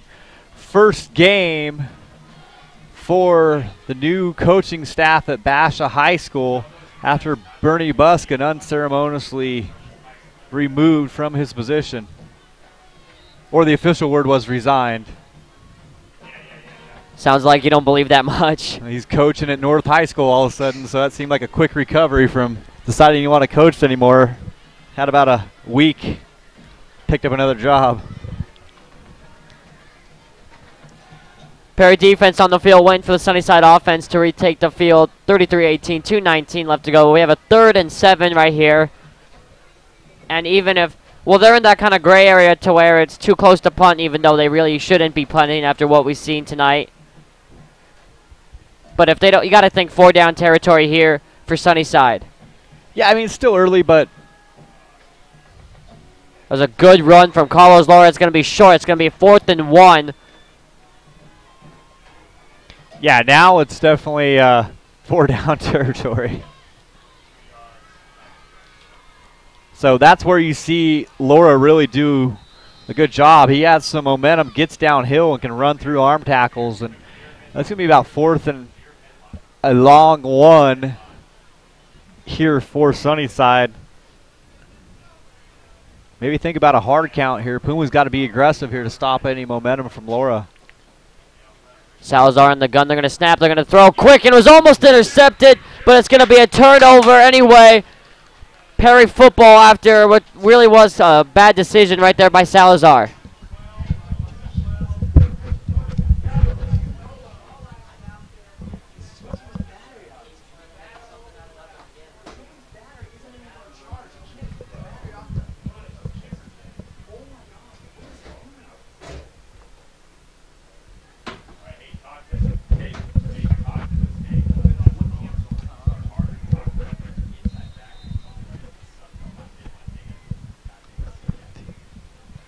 Nightingale gets the snap. He's going to give to Sheffield. Sheffield going on the outside. Sheffield going right down the line of scrimmage, and he's going to pick up a couple. We have a late flag coming in after the hit.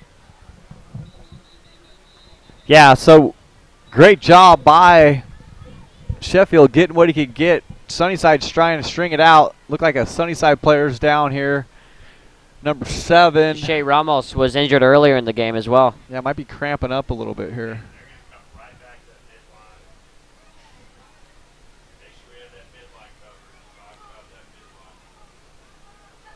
Personal foul on Sunnyside's side. That will give the Pumas a first down.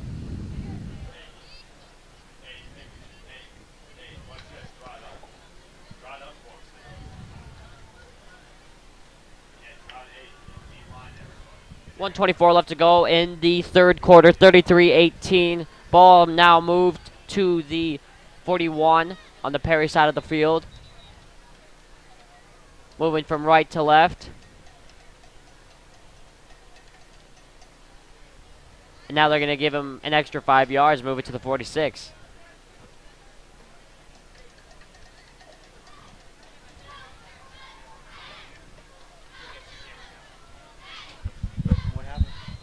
Nightingale in the pistol, Sheffield in behind him. Again, he's going to give to Sheffield. Sheffield trying to bust up the gut. And he's going to get 3 yards there on that carry. It's going to be 2nd and 7 for Perry. Winding down this 3rd quarter.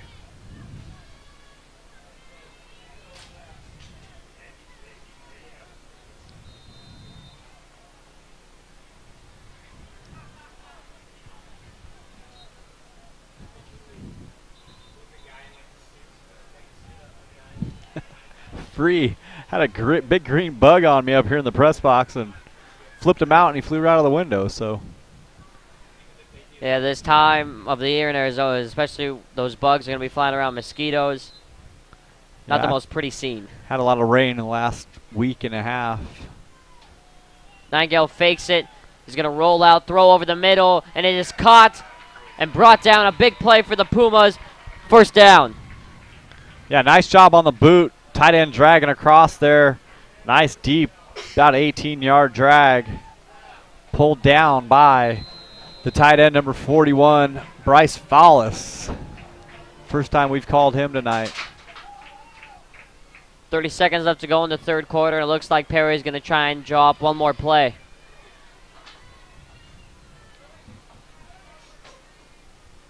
Austin Nightingale with the man in motion. And he's going to give to the man in motion. Tries to cut up field. Number 25, Brandon Rule on the carry. And he's going to get about a yard on that play. And that'll take us to the end of the third quarter. 33-18 is the score.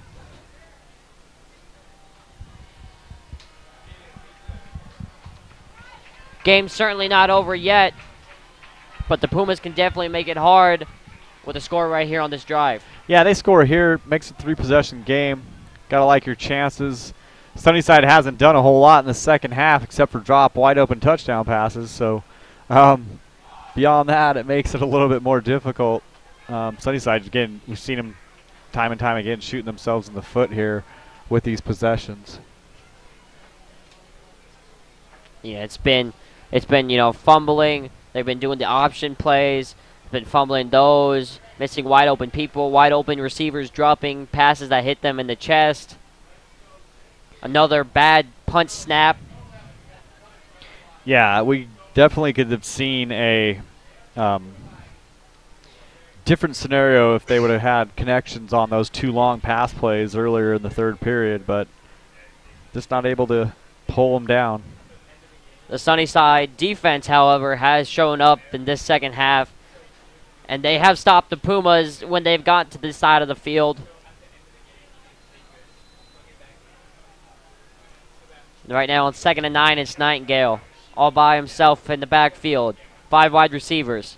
He gets the snap, looks right on the flat to Monty. Alec Monty breaks to the sideline. He's going to get pushed out of bounds, and it's going to be a first down Pumas. Nice little bubble pass out there to Monty. Picks up first down. Are they short? What are we calling it here? Alec Monty, leading receiver for the Pumas last year, turned quarterback. Now back where he probably belongs at the wide receiver position. Yeah, definitely better at their wide receiver position than he is at playing quarterback. And they just want to put an athlete back there and let him do something last year. But he's a receiver through and through. Going to measure here. Going to bring out the chain gain to measure. Certainly looked like a first down from this angle. Other scores around East Valley. Big game up in Scottsdale. Chaparral trailing Saguaro 27-14. Saguaro defending champs after completely destroying Creek Creek in that championship game. Looks like Christian Kirk kind of jog off the field, but just a cramp. That'd be a huge loss. Number 1 player in Arizona, and by some accounts, one of the number 1 player in the Western United States at his position. Measurement is complete. First down, Pumas. Ball on the 23, sitting just outside the red zone. 7 seconds gone from this fourth quarter. Nightingale drop snap. He's going to pick it up and try and run with it, and the Pumas are going to lose a couple on this one.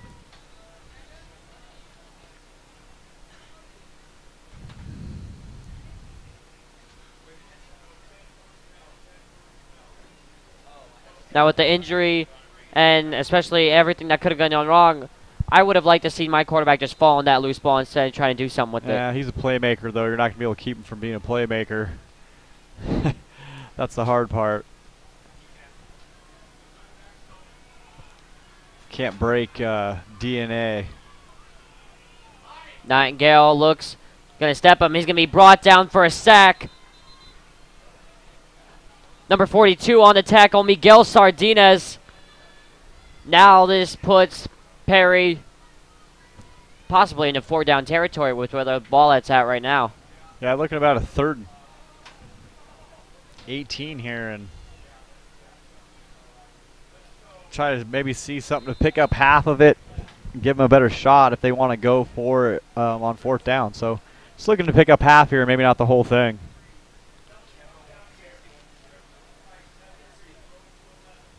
The Bull had a kick from about 30 yards or so. Definitely had the distance, but he hooked it left. So possibly just try and get 3 points and just tack on to the lead as Nightingale looks right. Has a man, throws end zone. It is going to be just short. Incomplete. 4th and 18. What do you see Perry doing here? Probably the same play. You know, they went after this number 2 down here for Sunnyside, Mike Gonzalez. Not listed at height and weight, but I tell you what, he looks like he's about 5'6" if he's lucky. And, you know, Perry ran about a 6'3" kid down there on that sideline trying to get a jump ball, but Nightingale doesn't get it out there far enough and almost gets picked off. So you're thinking isolate, same matchup, and go right back at him? Yeah, they might. Let's see. 3 receivers on the left. Torben by himself on the right. He's definitely all by his lonesome here. Gonna get a false start penalty here. Pumas really didn't look like they were sure what they wanted to do, so go from a 4th and 18 to a 4th and 23.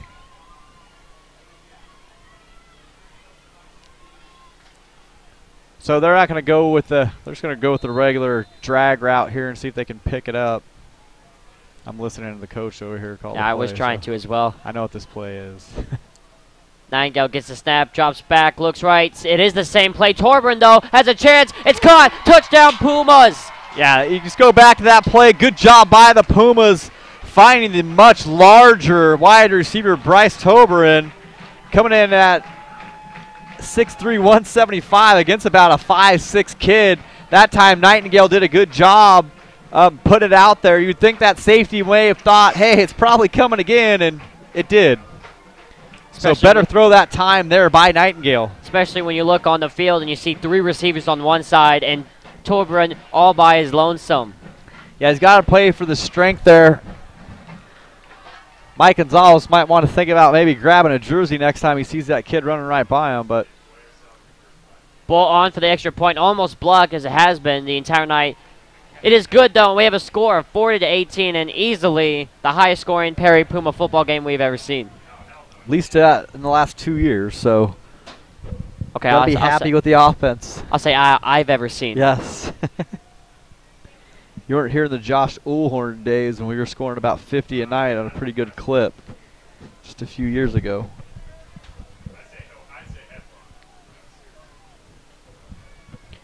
End of 3rd period out in Peoria. The Chandler Wolves 21, Centennial Coyotes 17.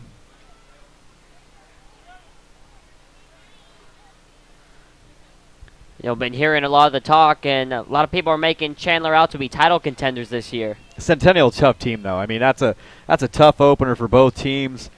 Go and schedule that. You have 2 very, very strong teams. Centennial, the best team on the west side year in and year out, and you're going against Chandler High School, who with a lot of speed. Centennial can contain that. Does a good job. Coached by Richard Taylor for a long time, and they know how to play football over there at Peoria.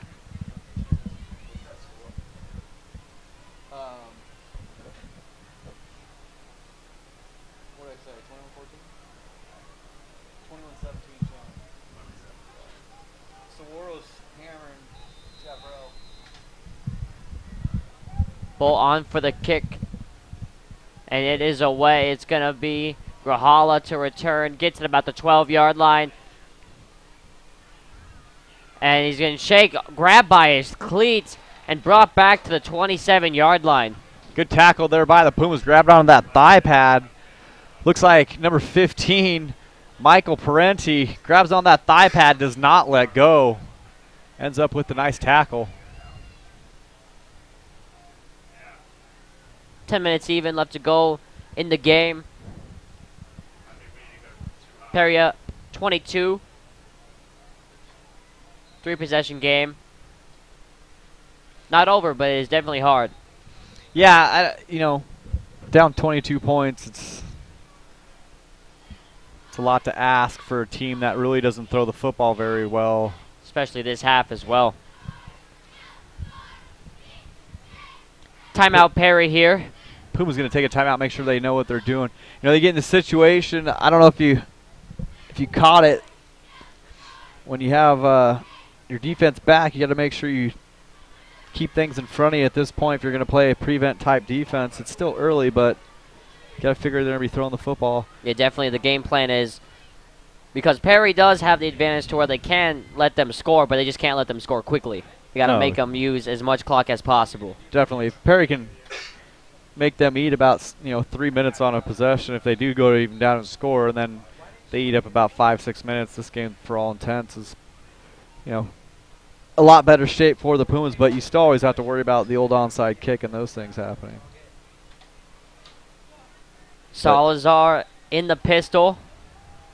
Lower behind, you drop back, pump fake, gonna go deep. Moreno intercepted. I believe that is the freshman who just made the interception, called up today. Perry football inside Sunnyside territory. So you can see, obviously, learn from the first time. The freshman coming up big with the pick.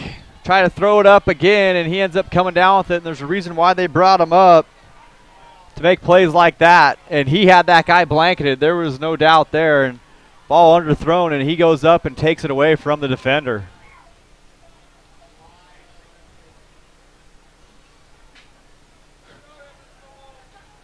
A great defensive play, and that play alone basically encapsulates what has been Sunnyside's second half. Yeah, they can't. It's a team that once you take away that downhill running game and force them to throw, you kind of got them where you want them, and that's what we've seen here in the second half. As Perry's pulled further and further away, Sunnyside's looked less and less adept, and you can see they pulled that corner out of the game now. Gonzalez no longer in down here on the bottom.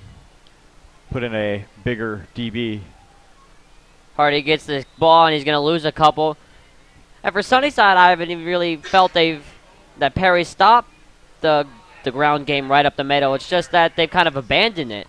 Yeah, they got away from it. Coaches see stuff, and then, you say it's there, it's there. Why can't we do it? Well, it's not there if you don't execute it. And so it can be there all day. You can see the guy wide open down the middle of the field, but if you can't catch the football, you need to go back to something else. Nightingale not going to keep it this time. He's going to try and bounce it to the outside where he does have some room. He's going to pick up some yards, and he's going to take it out of bounds. Good run there from Nightingale. It's going to make it a short third down. Yeah, design run all the way. No receivers in the route. Pumas end up pulling down. Kenny Foles is the freshman DB with that pick. We do not have him on the roster. Like we said, it's a late add. Kenny Foles. Freshman DB, doesn't look like a freshman. He's a pretty good sized young man. Nightingale gets the snap, looking to throw, throws right. Has Monty trying to break his tackle, keeps those feet going, and he's going to be, it appears, just short depending on the spot. Puma's going to be looking at a 4th and about 1 here.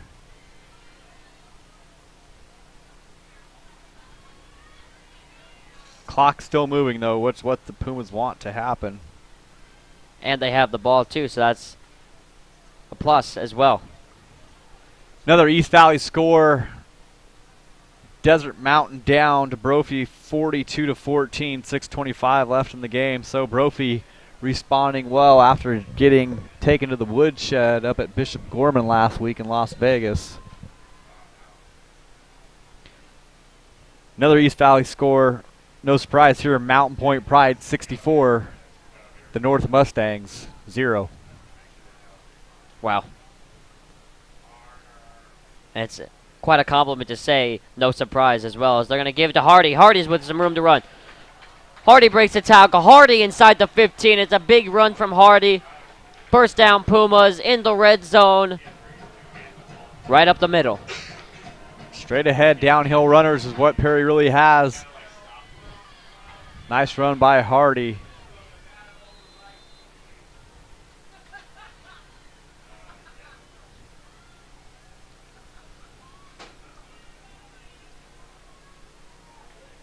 Ball on the 13 for the Pumas.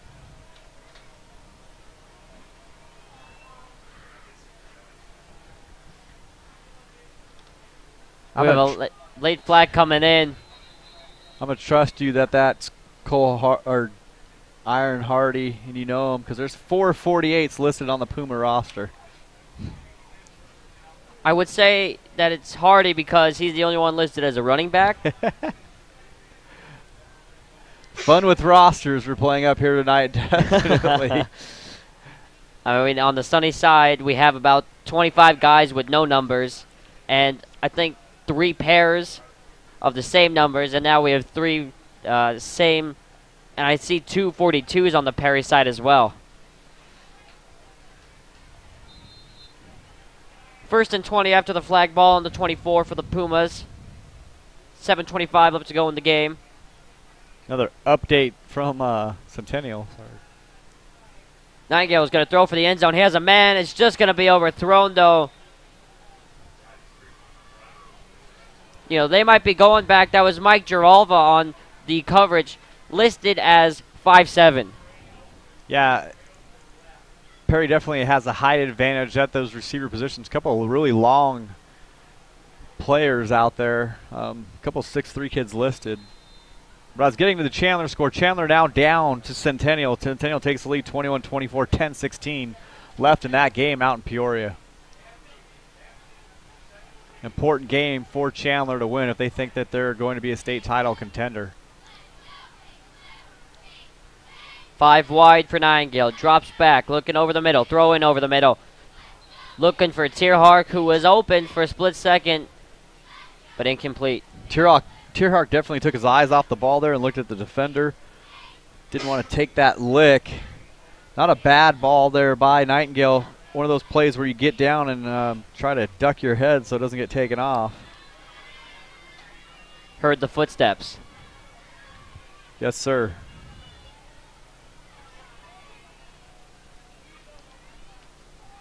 Third and 19 for Perry.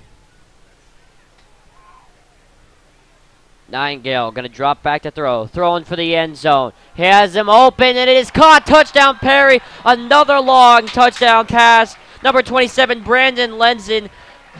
The matchups really kind of leave a question mark in your head for the Sunnyside defense. Yeah, you know, Sunnyside leaving those corners kind of out there all by themselves. The safety's not really doing a good job of coming and helping at all. And we see the taller receiver just going up and taking it away from the defender. That's the second time last 2 possessions we saw that, and easy money there for the Pumas offense. Got to be happy putting 46, about to be 47 up on the board here tonight. Snap good. Kick, I believe, went left. Look, you jinxed that.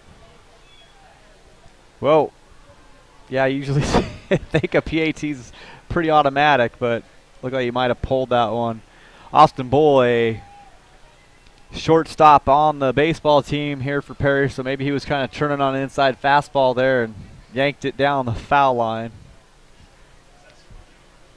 So another update to the Chandler score. Bryce Perkins answers back right away, 31-yard TD. Chandler now 28-24, 7:26 left in the game. Some fast-paced scoring in that game. Yeah, going back and forth. We have an update in the Basha game, too, as well. Basha up 28-25 with 28-23 with 5:40 left. Desert Vista just scoring to cut that lead down just to 5. Pinnacle up 29-7. Going to win. Good win for them against a tough Red Mountain team.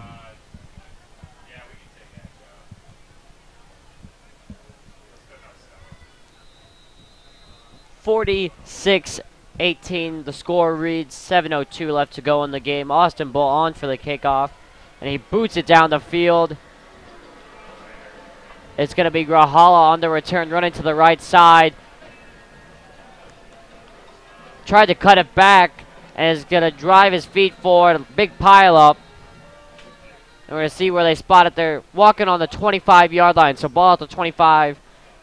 And Perry has definitely made that adjustment when it's come to kickoff coverage.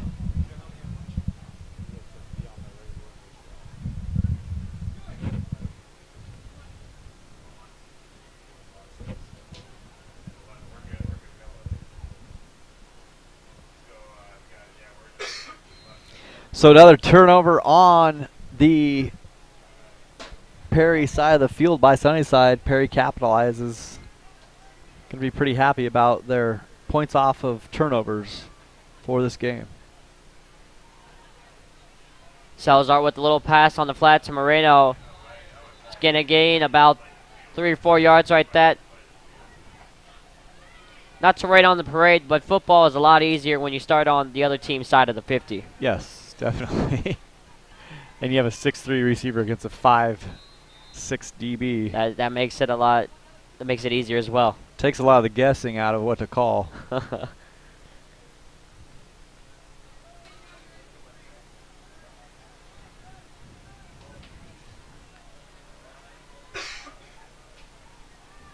Low snap for O'Hagan. They made a change. Pass to Laura on the outside. Little swing route there. Gets out of bounds. It's going to be about a 3rd and 2 for the Sunnyside Blue Devils.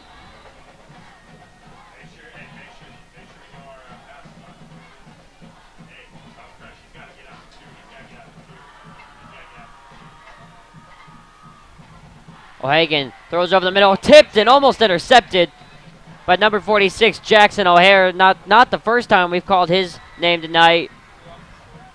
No, good job by the outside linebacker getting underneath that little curl route, taking it away and almost taking it to the house.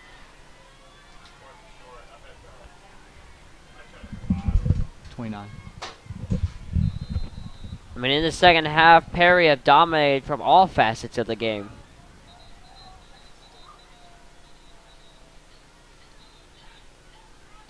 And we're going to have a timeout, Sunnyside.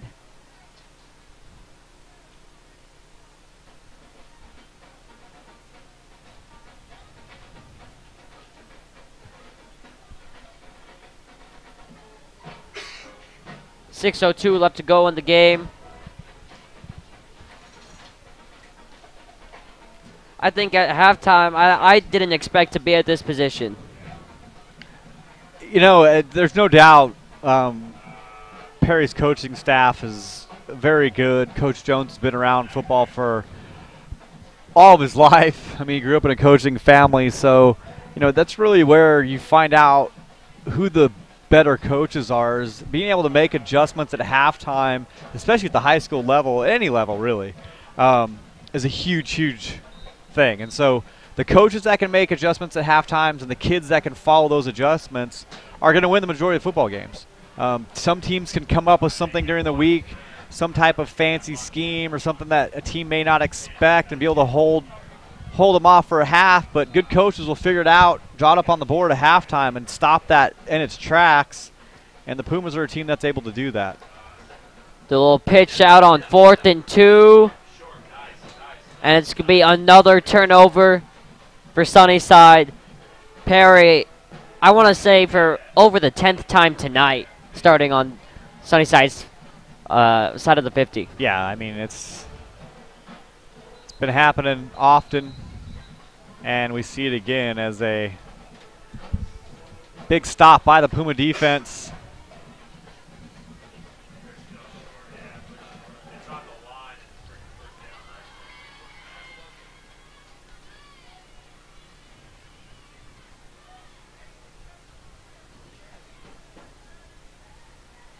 .46-18. They're going to come out and measure this.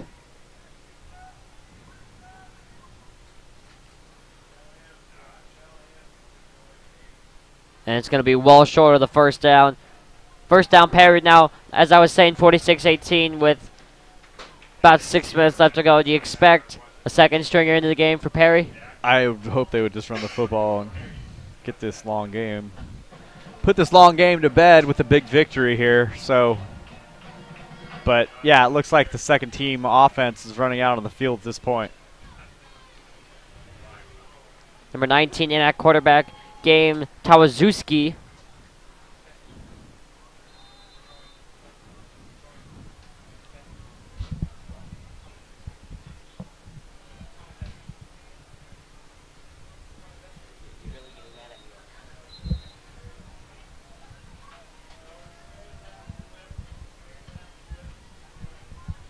So straight ahead run by the second team offense. Let's see if they can get something going here for these Pumas. I'd like to see the guys that work hard all week don't really get enough credit. But it's nice to see him get some time. Another straight ahead run. Picks up a couple yards. It's going to be about 3rd and 6 for this Perry offense.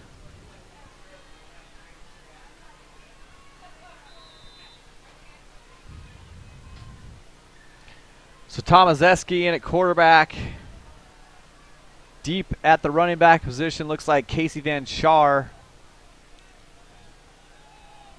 Throw left, connects, a little curl route there. Is going to be brought down at the 15.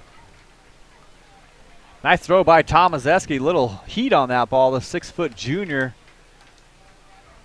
Again, you like to see these guys get their reps. You know, people always think about the big players and the guys that always have their name in the paper, but you can't play high school football and be successful without these kids that are there every day working with you in the heat and getting you ready to go play. And all these guys are just as important as the starters.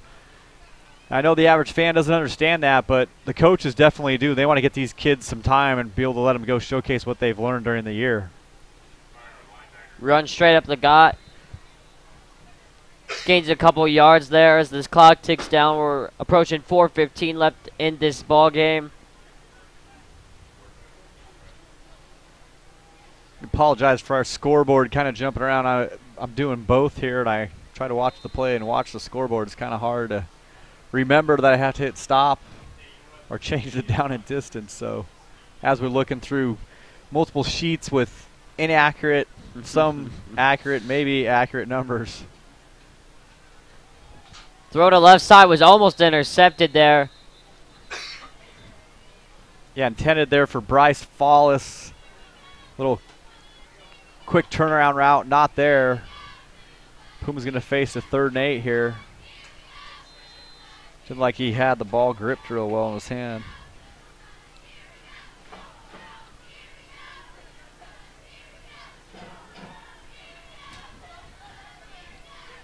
Man in motion. Look at the speed right there for number 25, Brandon Rule. Bouncing to the upside, and just like that, on a dime, cuts up the middle. Good yardage for Perry. 1st and goal now. Ball spotted at the 4-yard line. Yeah, Rule part of that 4x100 team that made it all the way to the state championships and actually finished 2nd this last year. So Rule definitely has some speed, and you can see it there on that play. Handoff is going to be short of the goal line, going to be spotted at the 3-yard line. Perry gaining a yard there.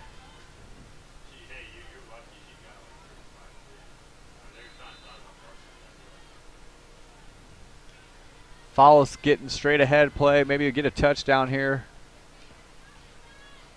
Van Char on the carry, pushing his way toward the end zone. We're waiting on a signal. Both referees approaching. And I say it's down at the 1. Oh, going to probably see the same play again, we think.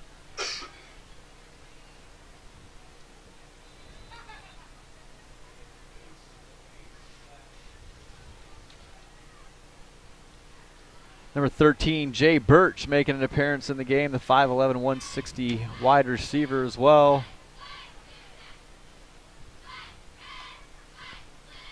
A broken play there. The handoff went to the other side, but it works. Touchdown by Tomazeski. Good second effort there. Breaks through. Going to put us over 50 for the night.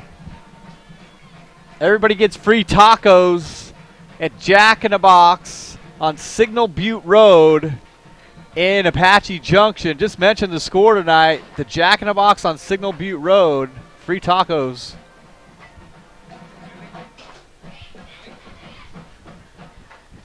Anytime the Pumas score 50. PAT is up and good. That's not a sponsor of ours, by the way, and I don't know if there's a Jack in a Box on Signal Butte Road, but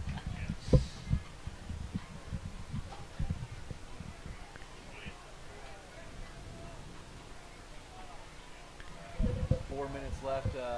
Centennial just fumbled. 2:20 left to go in this ball game. 53-18.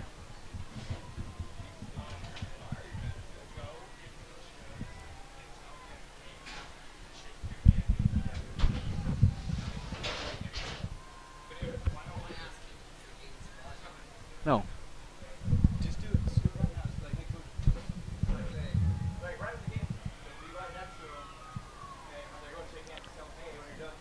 So Perry, after facing this Sunnyside team last season and blowing a 17-point lead, they have come back to start the season off in a dream way, especially in the way of the second half. 53-18 to score. Sunnyside's goose is definitely cooked on this one.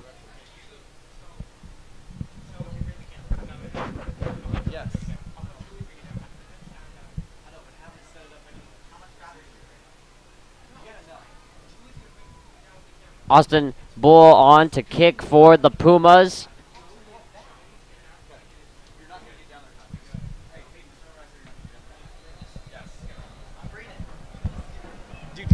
Sunnyside, I don't think, have made it onto Perry's side of the 50 in this second half. It's going to be with a haul on the return, and this time he has a scene, cuts it up, still on his feet, and now a swarm of Pumas come in to tackle him. Better return there. Return to about the 33-yard line, maybe 34.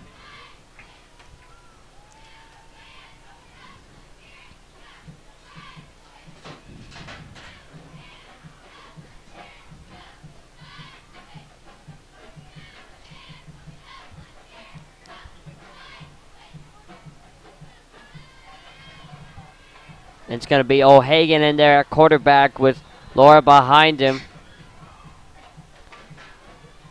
The give to Laura right up the middle, and this play's going nowhere.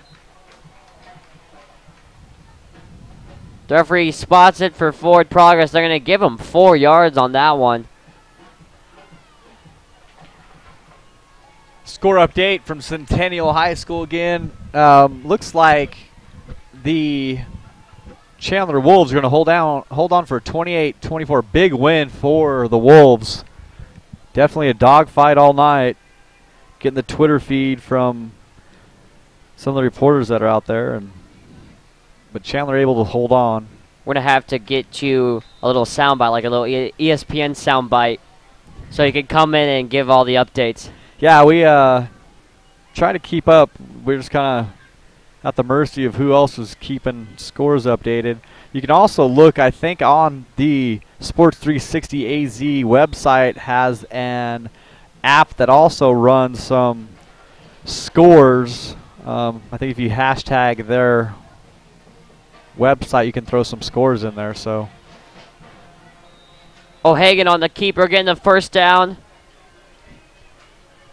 56 seconds left to go in this game. So some good positives we've seen from this Pumas team. Being able to capitalize on other teams' mistakes, always good. Seeing Austin Nightingale come back, really with no hesitation in his game. We didn't notice anything where he looked like he was favoring that leg or favoring that knee. And that's a big thing psychologically for a player like him to be able to come in and just kind of get after it after a huge injury that he had. And so you like to see that tough kid getting after it for this Puma offense, and really a totally different team than we saw last year, really, after he went down. Yes, you can see how much Nightingale means to that Perry Puma offense.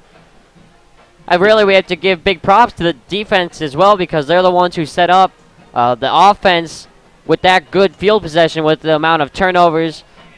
Now, granted, Sunnyside, again, did force a lot of those turnovers on themselves, but the defense was there to capitalize. Yeah, I mean, it's one thing for a team to make a mistake, and it's also a great thing for defense that takes advantage of those opportunities, and the Pumas were able to do that all night. There's only a couple times where they didn't capitalize on those big mistakes that they were able to take advantage of. So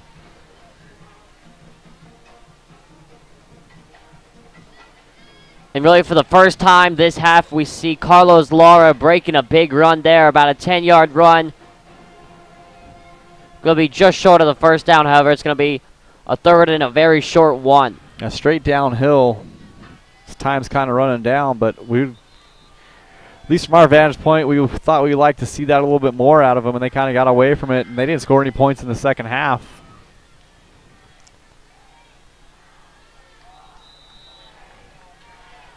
So that play will end it here from John Wren Stadium. Perry with a huge opening night win, 53-18.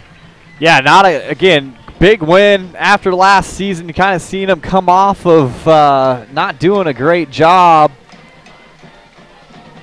offensively, and offense played very well tonight. Again, Nightingale gives them a whole other dimension that they didn't have last year, and we got to see him develop. I'm sure his confidence is going to be very high after tonight. Going to pick up some momentum and hopefully carry that over into the game next week and have this Puma team start off 2-0. Schedule favorable early, gets a little more difficult when you get in the section games where you have Chandler, Basha, Gilbert with a big win last night over Mesquite. Gilbert kind of reeling, had some coaching issues, and all of a sudden out of nowhere you see this Gilbert team that takes it to Mesquite. And Mesquite a semifinalist last year in Division II, I believe, and that's a big win for Gilbert without their head coach. Tim Rutt, currently on paid administrative leave, as they like to say, for some issues with some booster club money or something along those lines. Cleared of any wrongdoing by the Gilbert Police Department, but still an internal investigation going on, but the team able to rally and win. And that's a rivalry game for them. Two schools really right down the street from each other. So final recap here from John Wren Stadium. The Perry Puma offense takes it to Sunnyside. 53-18 is our final score here. For Brian Bernier, I'm Jordan Palacio, and we're...